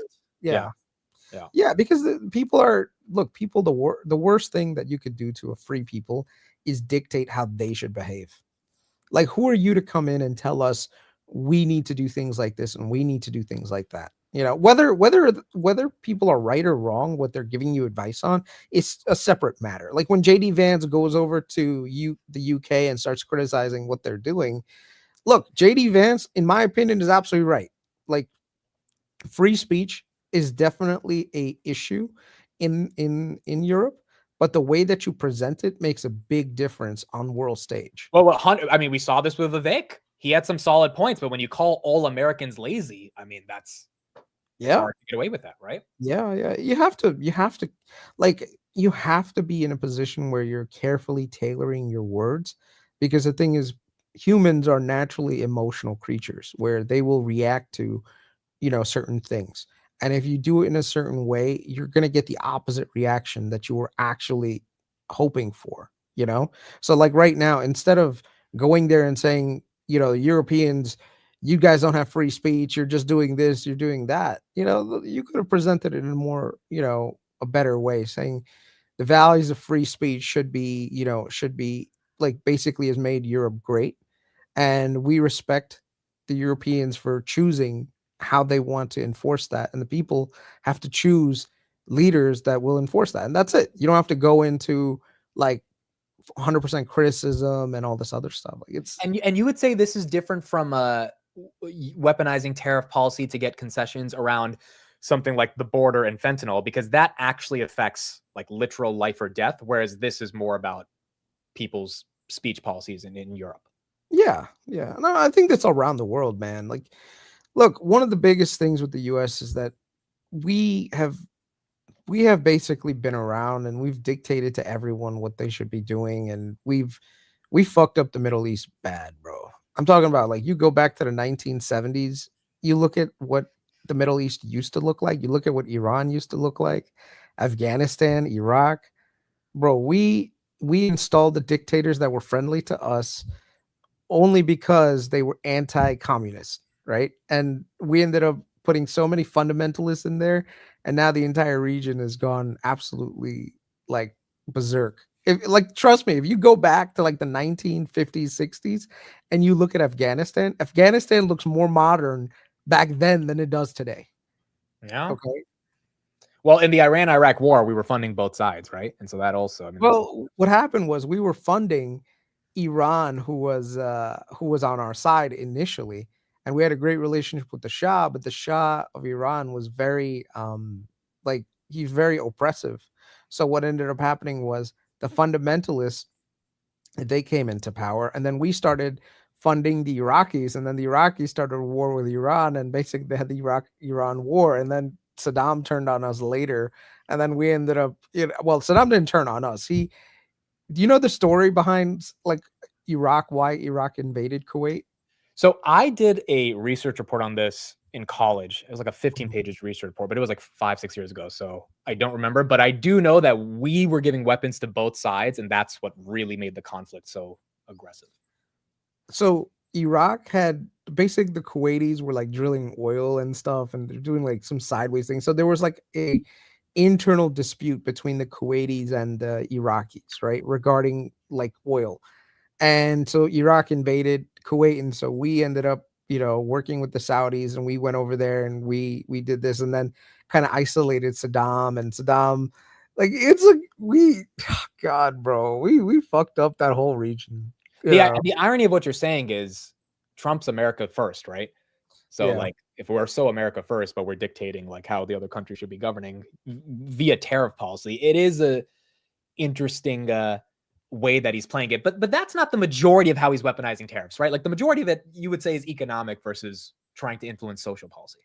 Yeah. No, majority of it is definitely economic. But I think to him, he's had these ideas for like, I think almost like 30, 40, 50 years, not 50, but like 30, 40 years where he felt that the Chris, you US, gotta turn that off. That's yeah, it's heavy sorry, rain, my bro. wife.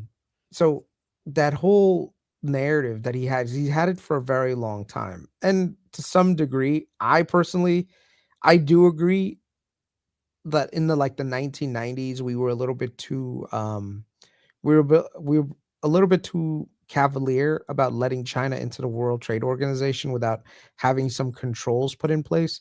And we let that snake grow, and now the snake is big enough to the point where they can challenge us. You know, like if you look at China, the policy on China was if we let them into the World Trade Organization, we take down all these trade barriers, they develop, they'll become a modern economy and they'll become, a democracy in the future, right? Yeah. It happened to a certain degree, and then comes in Xi Jinping in 2014, 15, 16, whatever. No, 20, I think 2012. I have to look at the date, but and basically throws that completely out the door and says, no, like we're going to be another hegemon, so it's like we basically, just whatever. Yeah, it was March 2013 he got to power. Okay, so let's talk a little bit market. So first of all, I want to ask you about Google and VG, but overall portfolio, is your strategy just still buy the dip and hope that we get trade deals? Is that the approach right now? Yeah, I mean, there's great companies that'll survive all of this nonsense. Just buy those companies and you'll be fine. The market has a way of correcting to the downside, correcting to the upside, but overall, it's as long as the companies are doing well, I would say just don't let that throw you out of a great company, right? The last thing you're trying to do is time bottoms. It's not going to work out very well to try to time bottoms. It's very hard to do it. Very, very hard. Yeah.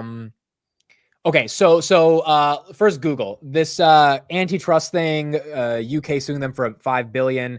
I mean, is the Google thesis screwed this year, or what do you think? How does this play out?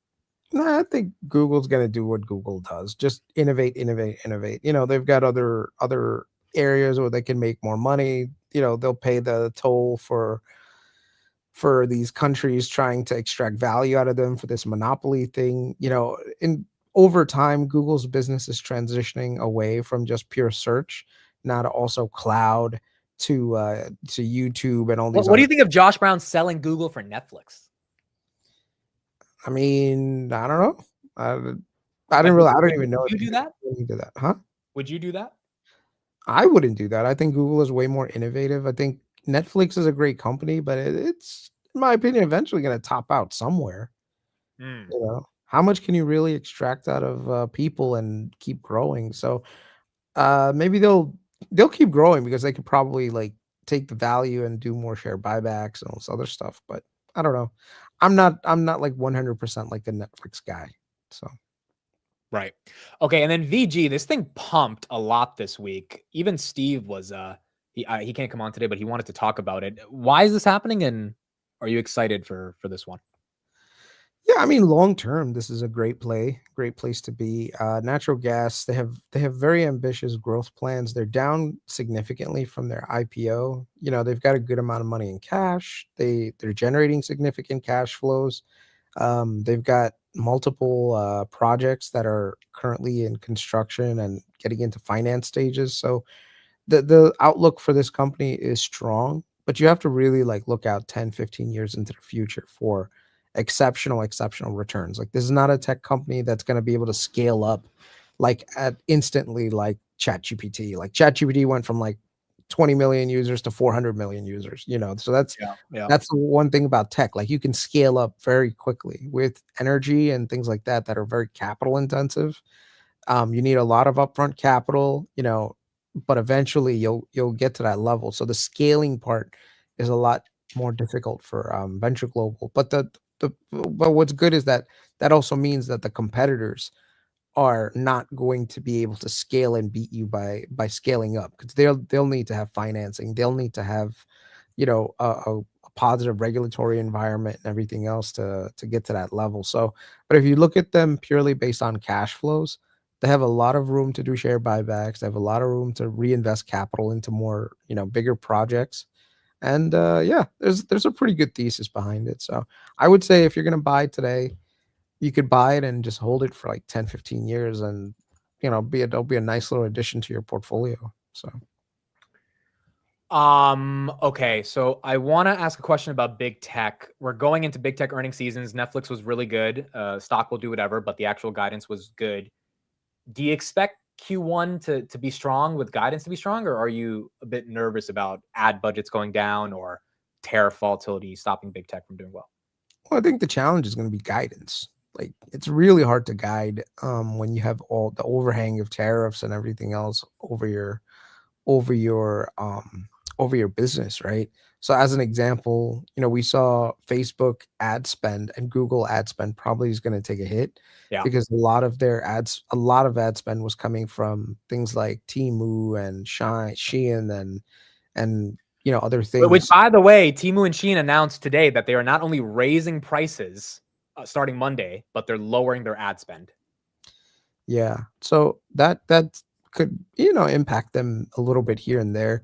I'd say one thing though, seeing that these businesses generate tremendous amounts of cash flow, if they commit more money towards investing in buying back shares rather than, spending money on things that are, not necessarily going to return a huge amount of money up front, it actually makes sense. Like Google right now is trading at like a 15 forward PE or 16 forward PE, meaning that if you look at them historically, they're trading at a pretty good multiple, like a fair multiple, which means the share buybacks that they do today are going to be very value accretive going forward. So, this is where the executives have to decide, like, do we want to double down and, like invest more money in expansion, or do we want to take more money and put it towards shareholder value return? Yeah, I think it's fair. And Trump got rid of a really important loophole that allows Temu and Shein and companies like them to ship large amounts of goods, but not have to pay any import tariffs on them if it's under a certain amount of dollars. And so they've been getting away with that. I think it's called like Rule 32 or something. He completely repealed that 2 days ago. So that's kind of a good thing because it's like less cheap shit entering our country. But obviously that's going to take an impact on Google and Meta because Temu is the #1 spender of ads on Meta. Yeah, it's pretty crazy to see this all happening all at one time. So, like I said, what I think sucks about this whole ordeal is that everything was working well, and even inflation was starting to come down in September, October. I mean, it reaccelerated a little bit after like the Fed cut rates, but I think the Trump victory kind of like threw things off a little bit because what ended up doing was because of Trump's, original tariff tariff thoughts. I think a lot of companies front loaded inventories, and that's what caused this burst of inflation that we got in the first quarter of 2025.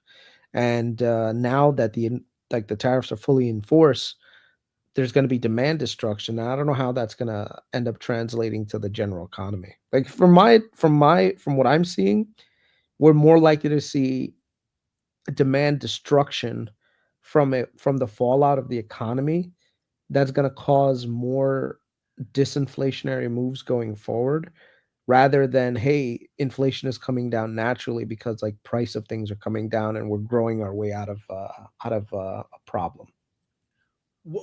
We touched a little bit on it, but I don't think we got your full thoughts. The intimidation of Jay Powell. Well, first of all, here's my question. Should Jay Powell be cutting rates right now? No, not Why? yet. Why? Because we have full unemployment. We have full unemployment. We have full employment, right? The economy is strong. Inflation is not at the targets that we need it to be. It's trending towards it, but it's not exactly where it needs to be. And like I said, unless employment becomes a challenge, you have a risk of reigniting inflation. And also at the same time, you've got this whole specter of this tariff issue. So, you don't know what's going to happen with tariffs. Like if the prices of things start to go up, then now the Fed is going to have to, be even more tight later on. And so the last thing you want to do is have this back and forth, where it's like, oh, let's cut, let's not cut, let's cut, let's not cut. But if Trump walks back, let's say that 10% universal rate on every country besides China goes to 5%, and there's like a material decline in the overall average tariff rate, do you think then this is enough of a 2.4 CPI headline to cut? I think so. I think, believe it or not, I think the market could survive a 10% tariff very easily, as long as it's rolled out in a fashion that's a little bit more palatable. I think that's the part that kind of gets me a little bit, is the haphazard way that these tariffs were rolled out. I understand that the US needs to raise, money for its deficits, right? So I think the 10%, up to a 10% tariff, could have actually worked in the US's favor, in getting some of that deficit spending down and making things a little bit more fair, where basically you could have said, look, we want to work on, reducing down the deficit, and we want to do it through tariffs. And the way that we're going to do it is going to be a very structured way, and it's going to be a gradual process where we're going to raise tariffs to, let's say, 5% in 2005, and then we'll raise it to 10 in 2026. I think the market would have swallowed that and said, look, we can understand that, could have put a little bit more on China just to be, a little bit of, a little bit more, what's the word? Like, you could have actually, well, you could have extracted more out of China, mainly because you had a little bit more leverage with the Chinese, right? And in some cases, the suppliers could have eaten part of that cost. The buyers, the exporters, the importers could have eaten some of that cost, and you wouldn't have had a crazy amount of like the market reactions to it. The challenge is this formula that they came up with was so haphazard. The way that they rolled it out, the execution was absolutely garbage, and we're seeing the fallouts of that. Okay, so here's the next question. If you think Jay Powell can't cut right now because of the tariff inflation being volatile, and you think Trump should have done like 10% flat and then maybe a little bit more on China, what do you think the end result of this is? Even if we get deals done, is it a higher stock market because we have more tariff revenue? Is it more growth? Like, if he had not focused on tariffs but only focused on tax cuts and deregulation, do you think we get back to that when all of this is done and we can kind of get back to normal, or is there lasting damage from this? That's going to be hard to say. It's all going to depend on consumer confidence and people's ability to spend money. One of the things that I'd say we'd have to be very careful of right now is housing is starting to come down. And that could end up being a negative wealth, like the negative wealth effect could end up triggering something major next year. So there's definitely specters of problems that are going to come around. So we have to be very careful of that. Like, I don't know if you saw the Zillow report and what Tom Lee said about shelter inflation, but shelter inflation is coming down rather quickly. And, and that's a good thing for the average consumer looking to buy a house and stuff. But at the same time, if the price of homes start to flatline or actually start going down, people are going to have, less feeling of wealth, which means that they'll kind of cut back on spending. And if we could cut back on spending, that means that growth might be, coming down as well. So this is going to be a very interesting market to see how this plays out. Guys, I think we can have Kris for like 5 more minutes. If you have any specific stock questions, you can put some tickers and I'll rapid fire to Kris. I see Amazon a lot, Kris. Are you at all excited for the dip on Amazon here? Yeah, I don't know how Amazon is going to be impacted by this. How much of their ad revenue spending? Because the thing is, Amazon does still rely most of their income coming from AWS, which is good. But at the same time, if you look at their operating income, they were actually generating a good amount of money from ad sales on their platform, as well as third party like services, right? So if prices are going higher, ad spend is coming down, it could mean that business might take a little bit of a hit. So we'll see. We'll see. Okay. DH, thanks for the $5 super chat. MP Materials, based on this rare earth mineral stuff, are you interested at all in that? Believe it or not, I was actually looking at them not too long ago. Like literally like a few days ago. I was trying to look for all the rare earth mineral stocks in the US. The challenge that you run into with a lot of these rare earths is that China has a way of basically screwing them, where what they'll do is they'll, like, of course, right now there's restrictions on rare earths and all this other stuff. But then what happens is when prices get too high, they can just flood the market with rare earths, and Mm. then it collapses the business model. So if you do the 10-year chart on this thing, look at that. So you can see that actually, It went yeah, public in 2020. Yeah. yeah, there's been times where it's gone up significantly and then it's come down significantly. And this is the same thing with a lot of rare earth companies, where basically, when things get like in demand, the price of the stocks go up, but then what happens is the market can get flooded by rare earths, in which case now the companies, they go down. And when you're dealing with any commodity business, this is the risk that you run. Anyone who's invested in oil companies, you know exactly what happens when oil is $80-$90. The stock looks amazing, and then OPEC comes in and floods the market with oil, and now oil goes down to 40s and 50s and 60s, and your wells are basically losing money.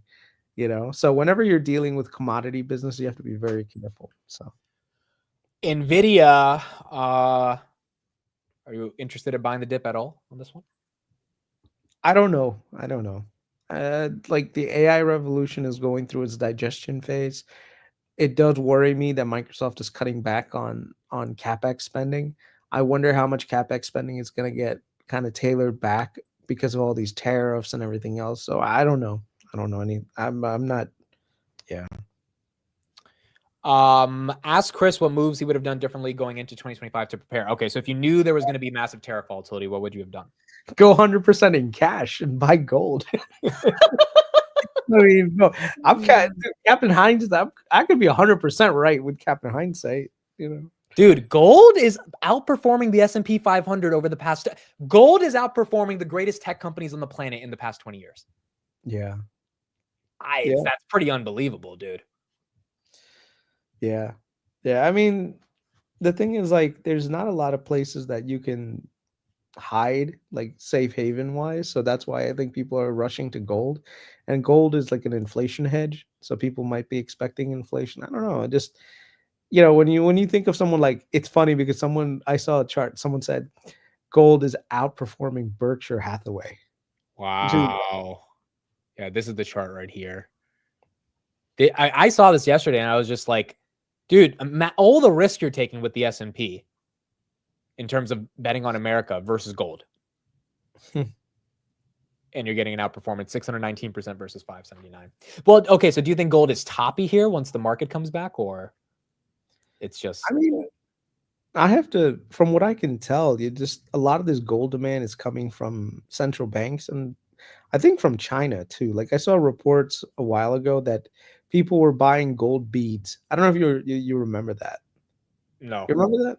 Okay, look up China gold beads. Like gold beans, not beads, beans. Oh, yeah, I think I did see this headline. Yeah, you're right, because Chinese people were trying to deal with inflation, right? Well, no, what happened was the China's like real estate sector collapsed. Right. Right. And then like, the stock market's not really been very good. So a lot of people, they're like, oh, I'm generating all this excess cash, so what am I going to do with it? So they're just buying these beans basically, and they're like really small beans, but people are using them as a investment vehicle, and so there could be a lot of demand coming from that. I think central banks, some of them are increasing their purchases of gold as well. So do you agree with Besant where he said China can't be selling our treasuries because then they would be buying more yuan and that would strengthen their currency versus devalue it? Yeah, I mean, this whole narrative that like somehow the Asians have been selling the treasuries and that's what's causing this, I think that narrative falls a little bit flat. I think more of it is because of the basis trade blowing up, and it's something that I wrote on the Patreon about that actually. But basically what happens is people were taking advantage of this small, like small differences in price between spot prices and futures prices on treasuries, and they were they were levering up significantly to make a decent return on that. So they thought it was an arbitrage play. But what happened is when Trump announced Liberation Day, he kind of threw that into disarray, and because of that, people had to sell treasuries to cover their margin losses. And because of that, well, not margin losses, but basically cover their margin. And so a lot of these hedge funds, they had to basically sell treasuries to make up for that shortfall. Yeah. Some of them actually had to sell even their equity positions to make up for that shortfall. So I think that basis trade blowing up has basically caused that sudden shock in treasury yields. But I think eventually the treasury yields, everything will calm down. The Fed already spoke about possibly setting up a swap facility where you can keep your assets with them, and until this whole thing gets resolved. And over time, I think it gets resolved. So, all right, there we go, Kris. Appreciate you. I'm down about 25% year to date. 25% year to date. Yep. Yeah, I think that's in line. I think last time I asked this like 2 days ago, most of us were basically 15 to 25%, 15 to 30%. Yeah, I mean, my heavy positions were primarily in like cruise lines, like I said, and Google and stuff like that. So I'm definitely feeling the fallout of that. I did take a long position in treasuries, which is hopefully like hedge out my position. So I did an option strategy with treasuries that hopefully will keep my portfolio in check. And basically, if there is a move down in the economy, treasuries will eventually get bid up, in which case that trade should print and basically keep the portfolio basically even, somewhat hedged. Yeah, a little bit, getting something in this. Any win is a win in this market, which is not what we thought going into the year. We thought it was going to be a continuation, a choppy continuation, but a continuation of a bull market. And maybe we get back to it, but right now, obviously, it feels a bit more. Yeah, I think we all kind of like really were enamored with the AI trade, and the thing is, like, everyone was so positive about AI. We had Trump coming in with, "Hey, we're going to be very pro growth, very pro business," and all the policies seem to be completely antithetical. Damn it, I love that word when it's written, but I can't. Antithetical, baby. There you go. Finally got a word. There we go. Yeah, it's antithetical to what we were all hoping for, and maybe this is the short term thing that maybe the Trump administration wanted to extract in the short term, so that this way, long term, they can claim a major victory going forward. And I think valuations have come down enough to the point where I'm not saying we should all like just buy everything, but being measured about it right now and seeing that 2025, the end of 2025 and 2026 especially, could benefit significantly from deregulation and tax cuts. A lot of companies could benefit from that, and also the chances that we're going to get multiple rate cuts this year has grown pretty significantly. So even if Powell doesn't cut in May, it's very likely that we're going to see June cuts, and we're going to see some more cuts in the future, and then we could see another basket of cuts going into 2026. And if shelter, especially from what I'm seeing, shelter keeps coming down, we'll be at beyond historical shelter inflation rates. Go to Fred and type in shelter inflation, and just show that chart. I believe this is the chart. And yeah, now go to edit graph and change that from index to percentage change year over year. So click on that. There you go. So, and you can like zoom to like, let's say the last 10 years. Oh, wow. Okay. So you can see that shelter has been moving down significantly, and traditionally it's been pretty stable growth rate, about 3%, maybe sometimes like 3.5% year over year. But you can see that move down. And the thing is, we went to such a high level that the chances that we're going to overshoot that 3% is pretty high in my It's opinion. unlikely, very unlikely. Yeah, it's not going to be as simple as, hey, we get to 3% and then it flatlines. I think it's going to be like it goes to 3, maybe it goes to 2. It could even go to 1 and maybe even 0 and negative for a few years, if things really, if shit hits the fan. Because if you look at affordability on the housing side, affordability is absolutely insane compared to where it should be. So this is Tom Lee's argument about shelter as well, right? Yeah. I mean, like I said, you just have to look out 2-3 years ahead and see what kind of inflation you're going to see on shelter. Because if we get sub 2 or sub 3, well, probably sub 3 and sub 2 on shelter, that means that we're going to see massive amounts of disinflation that's being led by shelter. So. Okay, last question for you, Kris. Again, thank you for joining. Kris's Twitter right here. Tessie, what do you think happens next week with Tesla? I have no clue, man. Tesla's If one you, of those. if you have to guess, if you had to buy puts or calls, what would you buy? I wouldn't buy anything. I don't know much. Like I'm gonna stop trying to judge the Tesla community. Okay. there's too many fanatics that when this thing starts to go down, people are just like buy. Like logic and reasoning don't make any sense when it comes to Tesla. Valuations don't matter. The only thing that I think makes sense is what Dan Ives said. It's like if you're looking at Tesla trying to invest in it based on its fundamentals, then you're gonna get it wrong. Like the story behind Tesla is robotics and AI. And so if the story behind robotics and AI fails, then Tesla is going to take a massive dump. But as far as I can tell, that's not necessarily the case, which means that the valuation of Tesla could be where it is right now. So I think a lot of people are looking at like auto sales and EV, and I used to be one of those people that's a little bit more heavily reliant on that. But as time is going on, I'm like, yeah, some companies, they don't trade on fundamentals. Like, and trying to make sense of valuations based on that is a losing argument. Like you look at Palantir. Palantir is what, like 90 something right now? Yeah. It's actually holding up against like Salesforce, even though Salesforce generates huge revenue, huge profits, but people's expectations on Palantir being a monster company in the future was pretty strong, and people are willing to bid that up. So, yeah. All right, Kris, appreciate you as always. Enjoy the day off tomorrow from not having to worry about markets. Yep. Take care, man. Have a good one. Take care. See you later. Bye. All right. I think we're gonna do 2 things to end out the show. Number 1, we've got this Tom Lee 15-minute video. I think we can watch that to end out the show. So he's doing these videos on his own channel, so we can hear from him for 15 minutes and then we'll end it out. But also we have to do a giveaway. We'll just do $50. We'll do $50. We'll do 2 25s just like last time.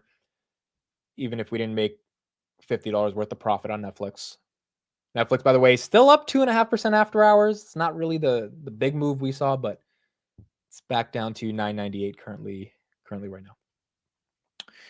All right. So the way giveaways work, if you're new to the channel, is well, I ask a question that you would know if you watch the streams, the answer to, and the first person to put it in the chat wins. And just message me on Twitter for the just send your email on Twitter if you win, and then I'll send you a gift card.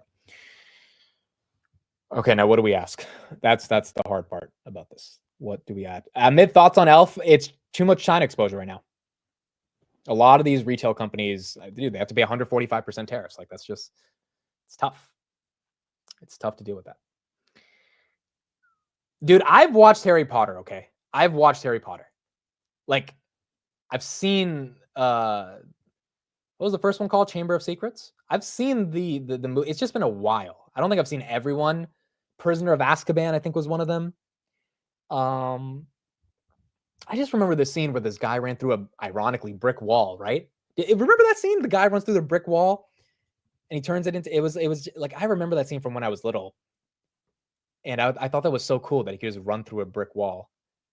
You guys remember that scene, right? Yeah, it was this thing. It was this thing. Maybe that's why I grew up to have a brick wall in my background. I used to love that scene. That's how you know I watched the movie.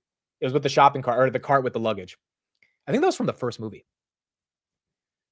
But yeah, I can't tell you that much about the overall Harry Potter story. I know J.K. Rowling has a very unique perspective on things, and a lot of Harry Potter fans don't like her that much anymore. Oh, Sorcerer's Stone. Oh, that's what it's called. Oh, okay. Cool. All right, what's the question? What's the question? To get to the train station, right? See, yeah. I know my Harry Potter, bro. I know my Harry Potter. All right. I think the first question could be a pseudo easy one because I told you guys this like a couple days ago, or maybe it was last week, but it should be super easy. So I don't think the first one is too hard. All right, here we go. You have to spell this correctly. It doesn't have to be capital letters or anything, but you have to spell this correctly. And I specifically remember telling you guys how I spelt it. So some of you guys might be already knowing what I'm going to say, but here it is. What was the name of the boy band I was in high school? What was the name of the boy band I was in high school, or the rap group, I should say? Okay, here we go. Let's see. The Beatles. That was not the Beatles. It was not One Direction. A couple you got it, but you're not spelling it right. Couple of you got it, but you're not spelling it right. But I feel like two of you got it, but you missed one letter each, and I feel like that it's too easy to miss that one letter. Wow, no one else is getting it outside of these two people. No one else is getting it yet, dude. Oh, you got, all right. I got someone who got it. No, but he messed up as well. Okay, good. This is a hard one because everyone's getting it wrong. So it's good. Okay, I think we're gonna give it to Saf Agent. Saf Agent, you got it. It was Swavy Boys. Swavy Boys. You were the one who got it the best. The problem is the ones before you didn't have a W or a V. The boys with a Z was the main thing, but you needed to know how to spell Swavy too. Because if you don't have the Swavy spelling, then it becomes Savvy or Swavy, which doesn't make sense. Swavy Boys, that was it. Don't ask me how we came up with that name. It was Swavy Boys with a Z. Saf Agent, DM me on Twitter. You got the first 25 Amazon gift card. All right, there we go. I think that's fair, bro, because the people that got it before, you missed either you had an S for boys, which I specifically said there was a Z. Like boys with an S is not as swavy as boys with a Z. I don't even know what swavy means, but you know what I mean. So, all right, here we go. Saf Agent, you got it. Sussy Boys. Dude, it was such a stupid rap group, bro. We were on GarageBand. We were saying some nonsense, bro. We were rapping about drugs and all this nonsense. Like we were in freaking freshman year of high school, dude. It was ridiculous. All right, Saf Agent, you got it. Just DM me on Twitter. I did tell you guys how to spell it last time, so I did. And that's also what makes the question hard, which is good, right? Because if I just give it to anyone who says what they think it's like, but it's not the actual thing, then it just becomes a little too easy on this one. It was not William Sonoma. That was not the name of the band. What were your outfits? I don't even remember, bro. I think, do I have a picture of us? I probably on Facebook. I've got to have a picture of us. Trump tweeted. What did he tweet? Did he tweet? Let me see. This doesn't matter. He's announcing some security advisory council. This is not anything about the markets. But yeah, he just tweeted. Also, by the way, we have Boys in the Hood Weekly tonight. So we can't call it Robin Hood Weekly anymore because Robin had told us we can't use the name. But it's Boys in the Weekly. Or sorry, Boys in the Weekly. Boys in the Hood Weekly. That's so that'll be at 9:30 tonight. So that'll be there. All right, cool. $25 Amazon gift card is only worth $12 now. Yeah, that's true. That's true. Inflation, baby. All right, what's the next question? What is the next question? Daniel, you almost got it, but you had the S with you had the boys with an S versus the Z. That's the issue. I think that was the most important thing, having the S versus the Z, because I remember that's what I said. So to make it fair to everybody, that's exactly what I said last time explicitly. So that's why that S with the Z is the important one. Dude, we're going to do an actual real giveaway competition next month, or at least in June, when we set up the, like that Robinhood thing, the stock market trivia. I'm working on getting that set up, but we're going to have like a really good one. So if you don't win today, you're going to have plenty of chances to win a lot more when we do like an actual fun stock market giveaway. Okay. Next question. And then we'll do the Tom Lee thing.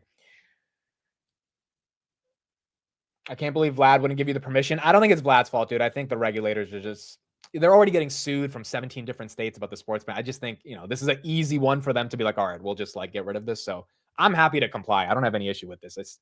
They're a consumer finance company. They probably just don't want to deal with the heat, if they're getting any heat from the people that reached out to them. So I really don't blame Vlad on this. It is what it is.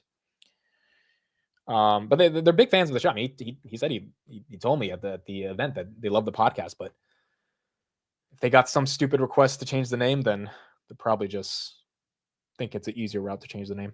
Okay, what is the freaking question?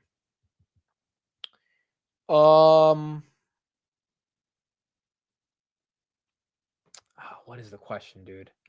What did Vlad give you that the TSA stole from you? That's a good one, but I think that's too obvious. I think that's too. A lot of you guys heard that story. That's way too easy. It's got to be one where the first couple guesses aren't that easy. Davis says, "Why are you gay?" That's a good one, but there's too many answers for that. What's a good question? Let's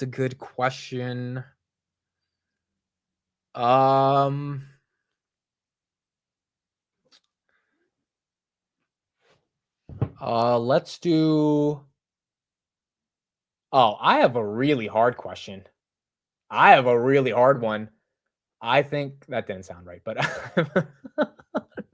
when they finally announce the tariff deals, I can say that again. It'll make more sense. But all right, this is a very specific one. Here we go. This is gonna be hard.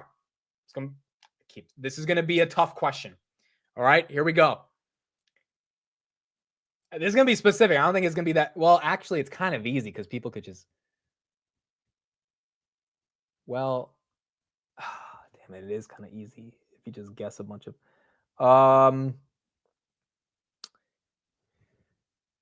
I tried to get Steve on. He can't call. He wanted to come on today, but he can't. He can't come on.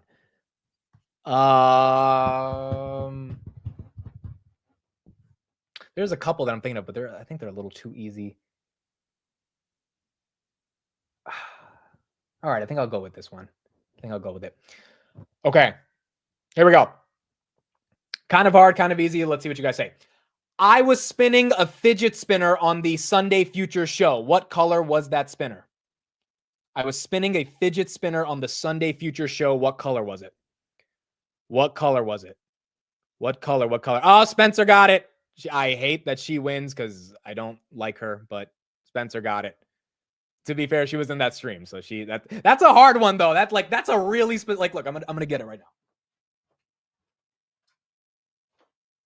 That's not an easy one, bro. That's not an easy one. That you have to be watching the Sunday stream to really see me, and I only did it in the last 20 minutes of the stream. I feel like that's a pretty tough and fair question. So, given she was probably in that stream, that's how she got it. That's good, right? That's a good one. Some of you guys said gold before, but gold was gold. I was spinning the gold credit card, but I wasn't spinning the green spinner.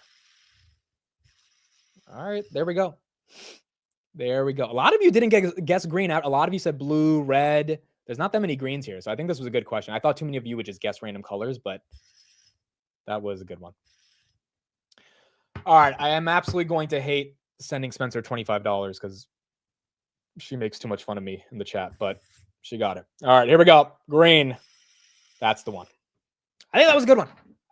I don't even know how I found this, but I think I was cleaning my room on Sunday and it popped up, and I was like, you know what? For my ADHD, that's it's nice to just be able to spin something. So there you go. All right, Tom Lee. We'll end it out with Tom Lee. Here's about 15 minutes of his thoughts currently on the market. 11th. I want to cover some particulars before S&P was 50. Here's a price chart of the S&P over the past week. And as you can see, the S&P was 56.69 before Tariff Liberation Day, fell to a low of 48.35 on April 7th, and has recovered somewhat to around 5,300. And we think that there's still roughly 2 to 3% upside in the near term towards 5,500. Now, the S&P has pulled back, but as you can see, it is moving along this near-term trend line. So again, I wouldn't turn too bearish near term.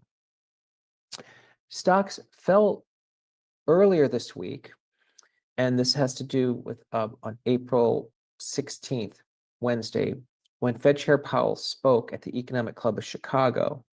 Now, he said something consistent with his last appearance, which was at the NAB Business Writers Forum. He says that the Fed has to be patient here because they just don't know what the effects of tariffs will be on either growth or employment. And until they have an idea what the tariff policy is, the Fed has to be patient. Now, that didn't sit well with the president, who this morning said the Fed is too late and too wrong, and he's citing the ECB. And the ECB is actually making cuts because they view tariffs as a demand shock. But I don't think what Powell said is actually sitting poorly with markets. What I'm highlighting here is that when Fed Chair Powell spoke on Wednesday, long-term interest rates, the 10-year yield actually fell.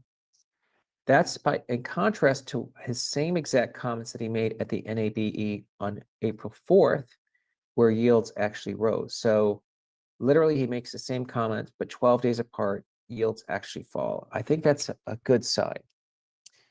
More importantly, the VIX did rise on Wednesday to 32, but that's well below the VIX levels that we saw over 50 on April 7th and April 8th when the S&P was at 4,800. What am I trying to get at? I think the stock market is in a better place today than it was when the S&P was at 4,800. Just recall there was a lot of panic, there was a lot of fear, yields were rising. It didn't look like the president was going to budge. Remember the talk from Howard Lutnick about he's not negotiating. Well, things have changed, and that's why I think stocks are in a better place. But there is some significant. I agree with him. I mean, I do think we're in a better space, just fear and greed wise, even if the tariff stuff is still volatile. But I think it's a much better space than 4,800.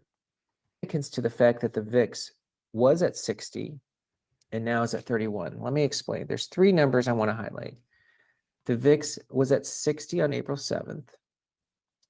And then on April 11th, the VIX closed at 37.56, which is an important level. And then earlier this week, it closed at below 31. Okay. Why is that? Well, there's an old adage that says you buy stocks when the VIX is greater than 50, and good things start to happen when the VIX falls below 30. The VIX above 60 has only happened a handful of times. It happened, of course, this past week. It happened during COVID, and it happened during the GFC. Well, let's look at the GFC. Let's use those three dates or those three levels I marked. The VIX above 60, which was October 2008.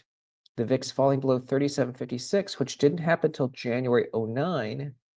And the VIX closing below 31. Well, importantly, when you close below 31, you were past the low because the low was March 09. During COVID, the VIX didn't close below 37.56 until March 24th, 2020, and it didn't close below 31 until April 2020, but you were already past the low. That's why I think it's important to consider that some important structural low took place this past week. Okay, so I think that we're still in a bull market. I'm just not clear if it's a V-shaped recovery like 2020 or it's a range market like 2011. Intuitively, I'm going to say that it makes sense that we made a bottom, but we're maybe range bound for a bit. And that's because people are worried that there's other shoes to drop. I mean, the tariff war with China could turn into a Cold War. Investors are going to worry about the ripple effects from this shock leading to a global recession. These are extreme views, by the way. That some people are going to worry about a financial crisis from all this deleveraging. And inflation expectations could surge to an extent that we get greedflation. Remember, that's like companies basically raising prices, and it's going to force the Fed to hike. And of course, if estimates fall more than 20%, stocks have downside because the stock market already had a 20% drawdown. But the internal low seems to have been in place. This is the percentage of stocks above the 50-day moving average at the top and above the 200-day moving average on the bottom. Below 20% is a big deal because over the last 16 years, the S&P was higher 6 months and 12 months later. In fact, if you look at 3 months later, outside of 2022, the stock market was higher 3 months later every single time. So I think we did make a structural low. Now, the second thing to keep in mind is the macro is going to be messy for a couple of obvious reasons. We just don't know what the tariff policy is going to be, and we just don't know what the economic ripples are going to be. Polymarket says the market is only expecting a 37% chance of a China-US trade deal before June. That's not great. It'd be great to see this above 50%. The odds of a recession, according to Polymarket, betting is 53%. That's not great, but it's definitely better than 68%, which is where it was a week ago. And I think I'm encouraged by the fact that high yield has rallied almost 50 basis points from a week ago. That's a pretty significant move from 461 to 414. So I think it's helpful to look at things on the margin. So are things getting less bad or better? It's like a relative thing. And I'd say that the relative news has been good. This is a Truth Social post from the president this morning. He says he had a productive call with the president of Mexico, and he met with the highest level of Japanese trade representatives, and he's meeting with Italy today. That's great news. And maybe notably, he says every nation, including China, wants to meet. Okay, this is on April 17th. I think that's a positive tweet. And we know that the White House has been moving towards de-escalation. Anyways, from the delaying of the tariffs on April 9th to the CBP actions late Friday last week. And we know there's more voices in the room. You know, we have the Mag 7, the automakers, and Jamie Dimon also having influence on the president and his actions, which is a good thing. Which gets us to the economy. I think the economy's been resilient. I mean, first of all, CEO of Bank of America, Brian Moynihan, said that small businesses, look, they're sitting on their hands, but the asset quality hasn't deteriorated. And he said the consumer is holding up, especially when it comes to services. And I think that's a good sign. We know that there is going to be economic ripples, though, because tourism from abroad to the US is down from Canada to Mexico to Europe and Asia. And United is so unsure about the profit outlook, they had to give 2 earnings scenarios. Okay, bottom line, the macro is messy, but the economy is not unraveling yet. All right, so let's look at granny shots and the themes where relative performance stood out. The strongest is energy and cybersecurity over the past week. That's names like Palantir and GE Vernova and CrowdStrike. And the style tilt. And this is, again, balanced quarterly, but style tilt had the strongest positive contribution to the granny shots portfolio. And as you can see, it's not a surprise to see the drags coming from names like Caterpillar. But let's talk about stocks that have been taking particular hits in the last couple of days. One of them is NVIDIA, because it fell 10% on Wednesday, and it really hasn't recovered. Now, you're wondering, why is NVIDIA getting hit so hard? Well, it has to do with an export restriction. NVIDIA makes this H20 chip, which is designed to sell in a way that was acceptable to the US to export to China. It's actually a fairly important chip for NVIDIA, more than $10 billion of sales. But at the moment, because NVIDIA follows the letter of the law, the US does not want them to ship any more H20 chips to China. Well, Dan Ives put it succinctly. Basically, the White House knows that China needs these NVIDIA chips. This is part of the tariff war. So NVIDIA is caught in the crossfire. Okay, well, you might be wondering, does this mean you should get out of NVIDIA? Analysts have already adjusted their estimates for NVIDIA. And NVIDIA trades, okay, it's 18 times year ahead earnings, year plus 2. The semiconductor group trades closer to 26 times. I mean, even a stock like Intel trades at 14 times. NVIDIA is trading as if it doesn't grow. I mean, it's trading below a market multiple. Would I be selling NVIDIA here? No. Does this sound like an opportunity to be adding? I would say so. So to me, unless you think this tariff war turns into a Cold War, which it could, at the end of the day, there's only one company that makes chips that are important to AI, and that's NVIDIA. And as you can see, NVIDIA was washed out. It fell to $87 on April 7th. I mean, even now at 100, it's still almost 20% above that level. Okay, another company that's reporting earnings next week that's a granny shots is Tesla. Now, as you know, Tesla's been taking a lot of hits, partly because of Elon Musk's role at the White House and Doge. All right, I'm going to put it to 1.5. We only have 3 minutes left. I wonder how Tom sounds that fast, but let's see. And we know it's been hitting demand. But Tesla has responded positively in 3 of the last 4 earnings reports. So as much as dire expectations have come into play, I do think Tesla is pretty washed out. And again, it fell. This is not bad. This is actually normal. I should have done this in the beginning. This is normal. The 214 on April 7th, which I think is a washed out level. You know, it's at 240 right now. So I think a lot of bad news got priced into Tesla. And the last stock I want to point out that looks really washed out is MicroStrategy. The reason I'm pointing this one out, and MicroStrategy, for those who are not as familiar with the name, they are a levered Bitcoin equity. They're levered to Bitcoin because they're using Bitcoin as a treasury strategy. Bitcoin itself has acted relatively better recently, so it's starting to improve. But as you can see, MicroStrategy fell to 231 on March 11th. And then on the panic day of April 8th, when everything in the stock market was selling off, MicroStrategy fell to 236. That means it actually held at a higher low on a day when the entire market was crashing. So again, I think MicroStrategy is showing signs of being really washed out. So that gets us to, what are granny shots? Well, granny shots refers to a way of shooting free throws, and it's was popularized by Rick Barry, NBA Hall of Famer, who made 90% of his shots. Granny shots aren't as sexy looking as shooting overhanded, but the way we do granny shots in this fund is we look at the most important structural themes for markets. That's things like millennial strategy, global labor suppliers, the rise of AI and automation, energy and cybersecurity, and easing financial conditions. We also look at shorter term tactical things like style tilt, seasonality, and the PMI recovery. Now, for a stock to be a granny shot, not only should it be associated with one of these themes, and it has to be one of the strongest stocks in each of these themes, it has to appear more than once. That's what makes it a granny shot. So the stocks that appear most often are really the strongest names because they are associated with multiple themes. Think of it this way. They're going to have multiple ways to work because there's multiple drivers for the story. That's what makes it a granny shot. There's a lot more detail on our fact sheet, which can be found at grannyshots.com. And okay, that's it. So there's a channel right there if anyone wants to check it out. What did I get from that? And then we'll end out the show. I think a couple things. Number one, you can hear it in his voice. I think one of you said that he feels pretty tired of all this. Yeah, I think that's pretty obvious, dude. We can tell in his voice. Tom Lee did not think this year would turn out to be the way it is. And you could just tell he's like annoyed, right? He's just, it's not as exciting as he thought 2025 would be. And so you could just tell he's a little bit deflated. He's bullish, but deflated by the level of volatility. Tom Lee, I think this guy probably has thousands of clients at this point, and he probably takes hundreds of meetings a week. And so he probably has to keep saying the same things over and over again to stick to a narrative. And if he's not selling, then he's just trying to convince people to stay bullish.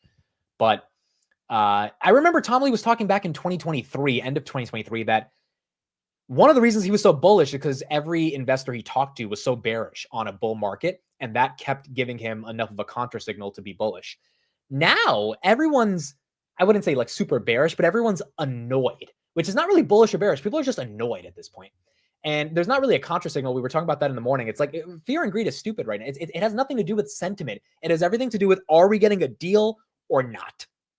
And if we're not getting a deal, we're just kind of chugging along. That's why he was referencing 2011, where we could just be kind of choppy and flat versus the rebound in 2023 from 2022, where we actually make a V shape. And if we do get a deal, maybe that happens. But if we don't, we're kind of just stuck. So I think from that perspective, you can tell he's a bit deflated, but he also knows that it's not the time to leave the market. He also feels that we are in a better situation than 4,800 on the S&P. I agree, not just because the S&P is up from 4,800 to 5,200, but because the overall landscape of the potential probabilities of getting a deal seems more likely than not. And at 4,800, that was April 8th, or April 10th. The potential of a deal seemed like it wasn't happening because we had reciprocal tariffs, those crazy rates that Trump introduced on every country in the world. And then I think on April 12th, we had the 90-day pause and everything changed. So we're in a better situation from them, but it still feels, annoying, I think is the best word for everyone, even if they're still going to be buying stocks. I And that's the main takeaways I got from what he was saying. He was looking at a couple different inflation metrics. He's always been bullish that inflation's coming down. He made a point about VIX being above 50. That's when you tend to buy stocks. We've heard that from a lot of people. That's correct. He's looking at some poly market polls of recession probabilities, which, look, if you believe that polls in the context of like calling someone up and getting the result versus the new Kalshi poly market types of aggregated forms of data are the future, then it's not good, which is what he mentioned, that people think there's a almost 40% chance that we're going to have a recession or that we're not going to get a deal before June. In the context of US and China, there's a 37% chance people think that we're going to get a deal by the end of May. So if that ends up being an accurate source of truth in regards to prediction markets, I guess, then it's kind of bearish right now because most people are betting on a recession and betting on not getting trade deals. Eventually that can change if we get more updates. But as of now, those are indicators that deals aren't as likely. Although he did reference a lot of the things that Trump said about Mexico and Italy and Japan and South Korea. And so he is positive, or he feels positive we will get deals, but none of us actually know if we're going to get them anytime soon. That's pretty much it. Those are the takeaways from what Tom Lee had to say. He says to be long and strong NVIDIA. I think his argument there about everything being priced in is true unless we have even more headwinds. At this point, the China headwind was enough of a blow to take NVIDIA out, 10% for the week. So, I mean, we don't have any trading tomorrow, but it feels like we would need some really bad headlines either on earnings or something with trade deals to get NVIDIA to even get hit even more, maybe just like algos selling it off, whatever it may be. But I think he does make an argument that says, look, a lot of bad news already is affecting the stock. It's down 30% year to date. So selling it here probably might not be the smartest idea. And that's what we got. One last thing I'll show you guys. Someone's mentioned Grab in the comments. I did get a new report from Morgan Stanley on Grab. So they lowered their price target, but it's a structural reason for lowering it. It's not like a legitimate reason. And they mentioned that in the report. But what they did say was pretty damn bullish. So they lowered the price target from 560 to 530. They're doing that based on some of the EBITDA guidance that they're projecting could be playing out. So that's why they lowered it by 30 cents. Not that big of a deal. What they did say right here is that they were impressed by the product event. So they said the affordable product launches are going to support MAU and GMV growth. The travel pass, which is like their tourism thing for people, is going to expand into traveler spend and advertising spend. And this was the big thing. They said their alternative data, the stuff that these hedge funds pay a lot of money for, shows that Grab is gaining market share in Southeast Asia while the peers are declining. And they made a big point of this in the report that they put out. They said Grab is preferred despite macro headwinds due to its affluent user base. Alternative data suggests market share gains and monthly active user growth. Price target reduced slightly on a 3 to 4% EBITDA trim, not a change in our structural outlook. So yeah, I think earnings will be good for Grab. We'll have to see what their EBITDA outlook turns out in terms of guidance. They had just acquired a company. I still think they're going to acquire GoTo by the end of the year. But if they continue to grow in this macro, especially on that top line monthly active users, that 44 million a month, if they can get that to 45, 46, that's going to be some very healthy user growth. And hopefully that shows up in the bottom line. It will be the third consecutive quarter of net income profitability as well. So the catalysts are there, but it's a crappy macro. And in this macro, we need a little bit more to be on the side of just general sentiment getting better for Grab to get some momentum as well. All right, cool. Matthew, thank you for the $9.99 super chat. Appreciate you, brother. Keep up the good work. Appreciate all the videos and info. Thank you for being part of the stream. The daily recap will be out later today. So in about 2 hours, I'll have that posted for everybody. Been consistent on that all week. I really love doing that video, just at the end of the day, compiling all my thoughts. So appreciate all the support on people that are liking that series. I think it's good value prop. 20 minutes at the end of the day. If you don't get to watch the streams, then we kind of touch on all the main macro news, the main stocks that are in the news with headlines, and try to make sense of it pretty much every day. So basically 20 minutes near the end of the day. And then we have Boys in the Hood Weekly, which is the new Robinhood Weekly at 9:30. So we'll still be live. We got a daily recap, another live stream, and then we are officially done for the week. I think we're not doing a stream tomorrow during the day. However, two things are happening. Maybe I can do a stream with Steve, but I can't promise that. Two things are happening. I do have an exclusive podcast for all my Palantir folks with the executive VP of the UK and Europe at Palantir, Louis Mosley. That will be uploaded tomorrow. So that'll be uploaded probably like 12 p.m. And then I think we're going to do Palantir Weekly as normal. Obviously, the NATO deal is a big deal for us to talk about. Maybe, because Arnie might not be able to make it. So also Matt might be traveling as well. So I got to see if we do Palantir Weekly. But there's definitely going to be a podcast coming out tomorrow during the day. And it'll be with the Palantir VP. Call it Swavy Boys. That would actually be really funny. That would be. I don't think Tanner or Roy would understand it, but yeah, that would be funny. Amit, are you buying any calls or still wait and see? I'm not buying any calls. I'm wait and see. With this market, it's all about waiting and seeing here, dude. Where's Netflix after? That's why I sold Netflix so early too. It's just like preservation of capital, I think, is really important right now, and you don't want to be bag holding anything if you don't need to. So it's like for the people that bought calls on Netflix, that's just a lot of risk. Like again, when you buy a call, that's the pump much higher than your strike price, and you need to have time for it to allow the theta to catch up in order for it to print. So I think just buying calls on any big tech, like I have zero desire to buy Google, Meta, Amazon, Tesla before earnings. And if they pump 10, 20%, then congrats, they deserve it in this macro. But it's just scary buying anything in this macro right now because you just don't know what they're going to say. Now, thankfully, Netflix had really good guidance, but even with phenomenal like when I mean phenomenal, it was phenomenal guidance, and they can only get a 2% gain after hours. And that's probably also because Netflix is one of the stocks that really hasn't gotten hit during the year. So maybe if Meta has some amazing numbers, Meta can rebound. It was at 740, now it's at 500, but Meta has more risk than Netflix in the context of ad budgets coming down, theoretically. We'll find out on Meta's earnings if that's actually true. Netflix said they're going to double ad revenue, but social media ad spend's a little bit different from OTT ad spend. But I think it's just a little bit more risky getting into options, unless you're selling them going into this year. Celsius saved me, dude. Celsius, this freaking thing what is it up year to date? Celsius year to date it's up 40%, bro. My goodness. Again, I doubted Celsius in the beginning of the year. I did not think Celsius and energy drinks would be outperforming pretty much everything outside of gold. And it is. I mean, granted, if you bought in the 90s and 80s and 70s and 60s and 50s, you're bag holding it and it was there for a while. But if you got in during the beginning of the year, we're not doing too bad. All right, cool. Thank you, everybody. Love you all. We'll have the daily recap, and then we'll have Boys in the Hood weekly in about a couple hours at 9:30 p.m. Eastern. If I don't stream tomorrow, if we don't do Palantir Weekly, then Sunday futures, 7:45 Eastern, we'll be back, and we'll get into the third week of April. It's not the last week, right? We got 2 more weeks of April. Yeah, 2 more weeks of April. So we'll get into the third week of April. And then after the next 2 weeks, we're into May, 5th month of the year. It's going fast, but the volatility of it is what makes it, I wouldn't say enjoyable, but it makes it a journey, I guess is the best word I can say to navigate everything that's going on. Also, happy Easter to everybody. Happy Easter. Happy Good Friday. Happy Easter to everybody as well.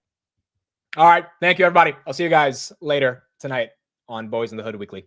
See you guys.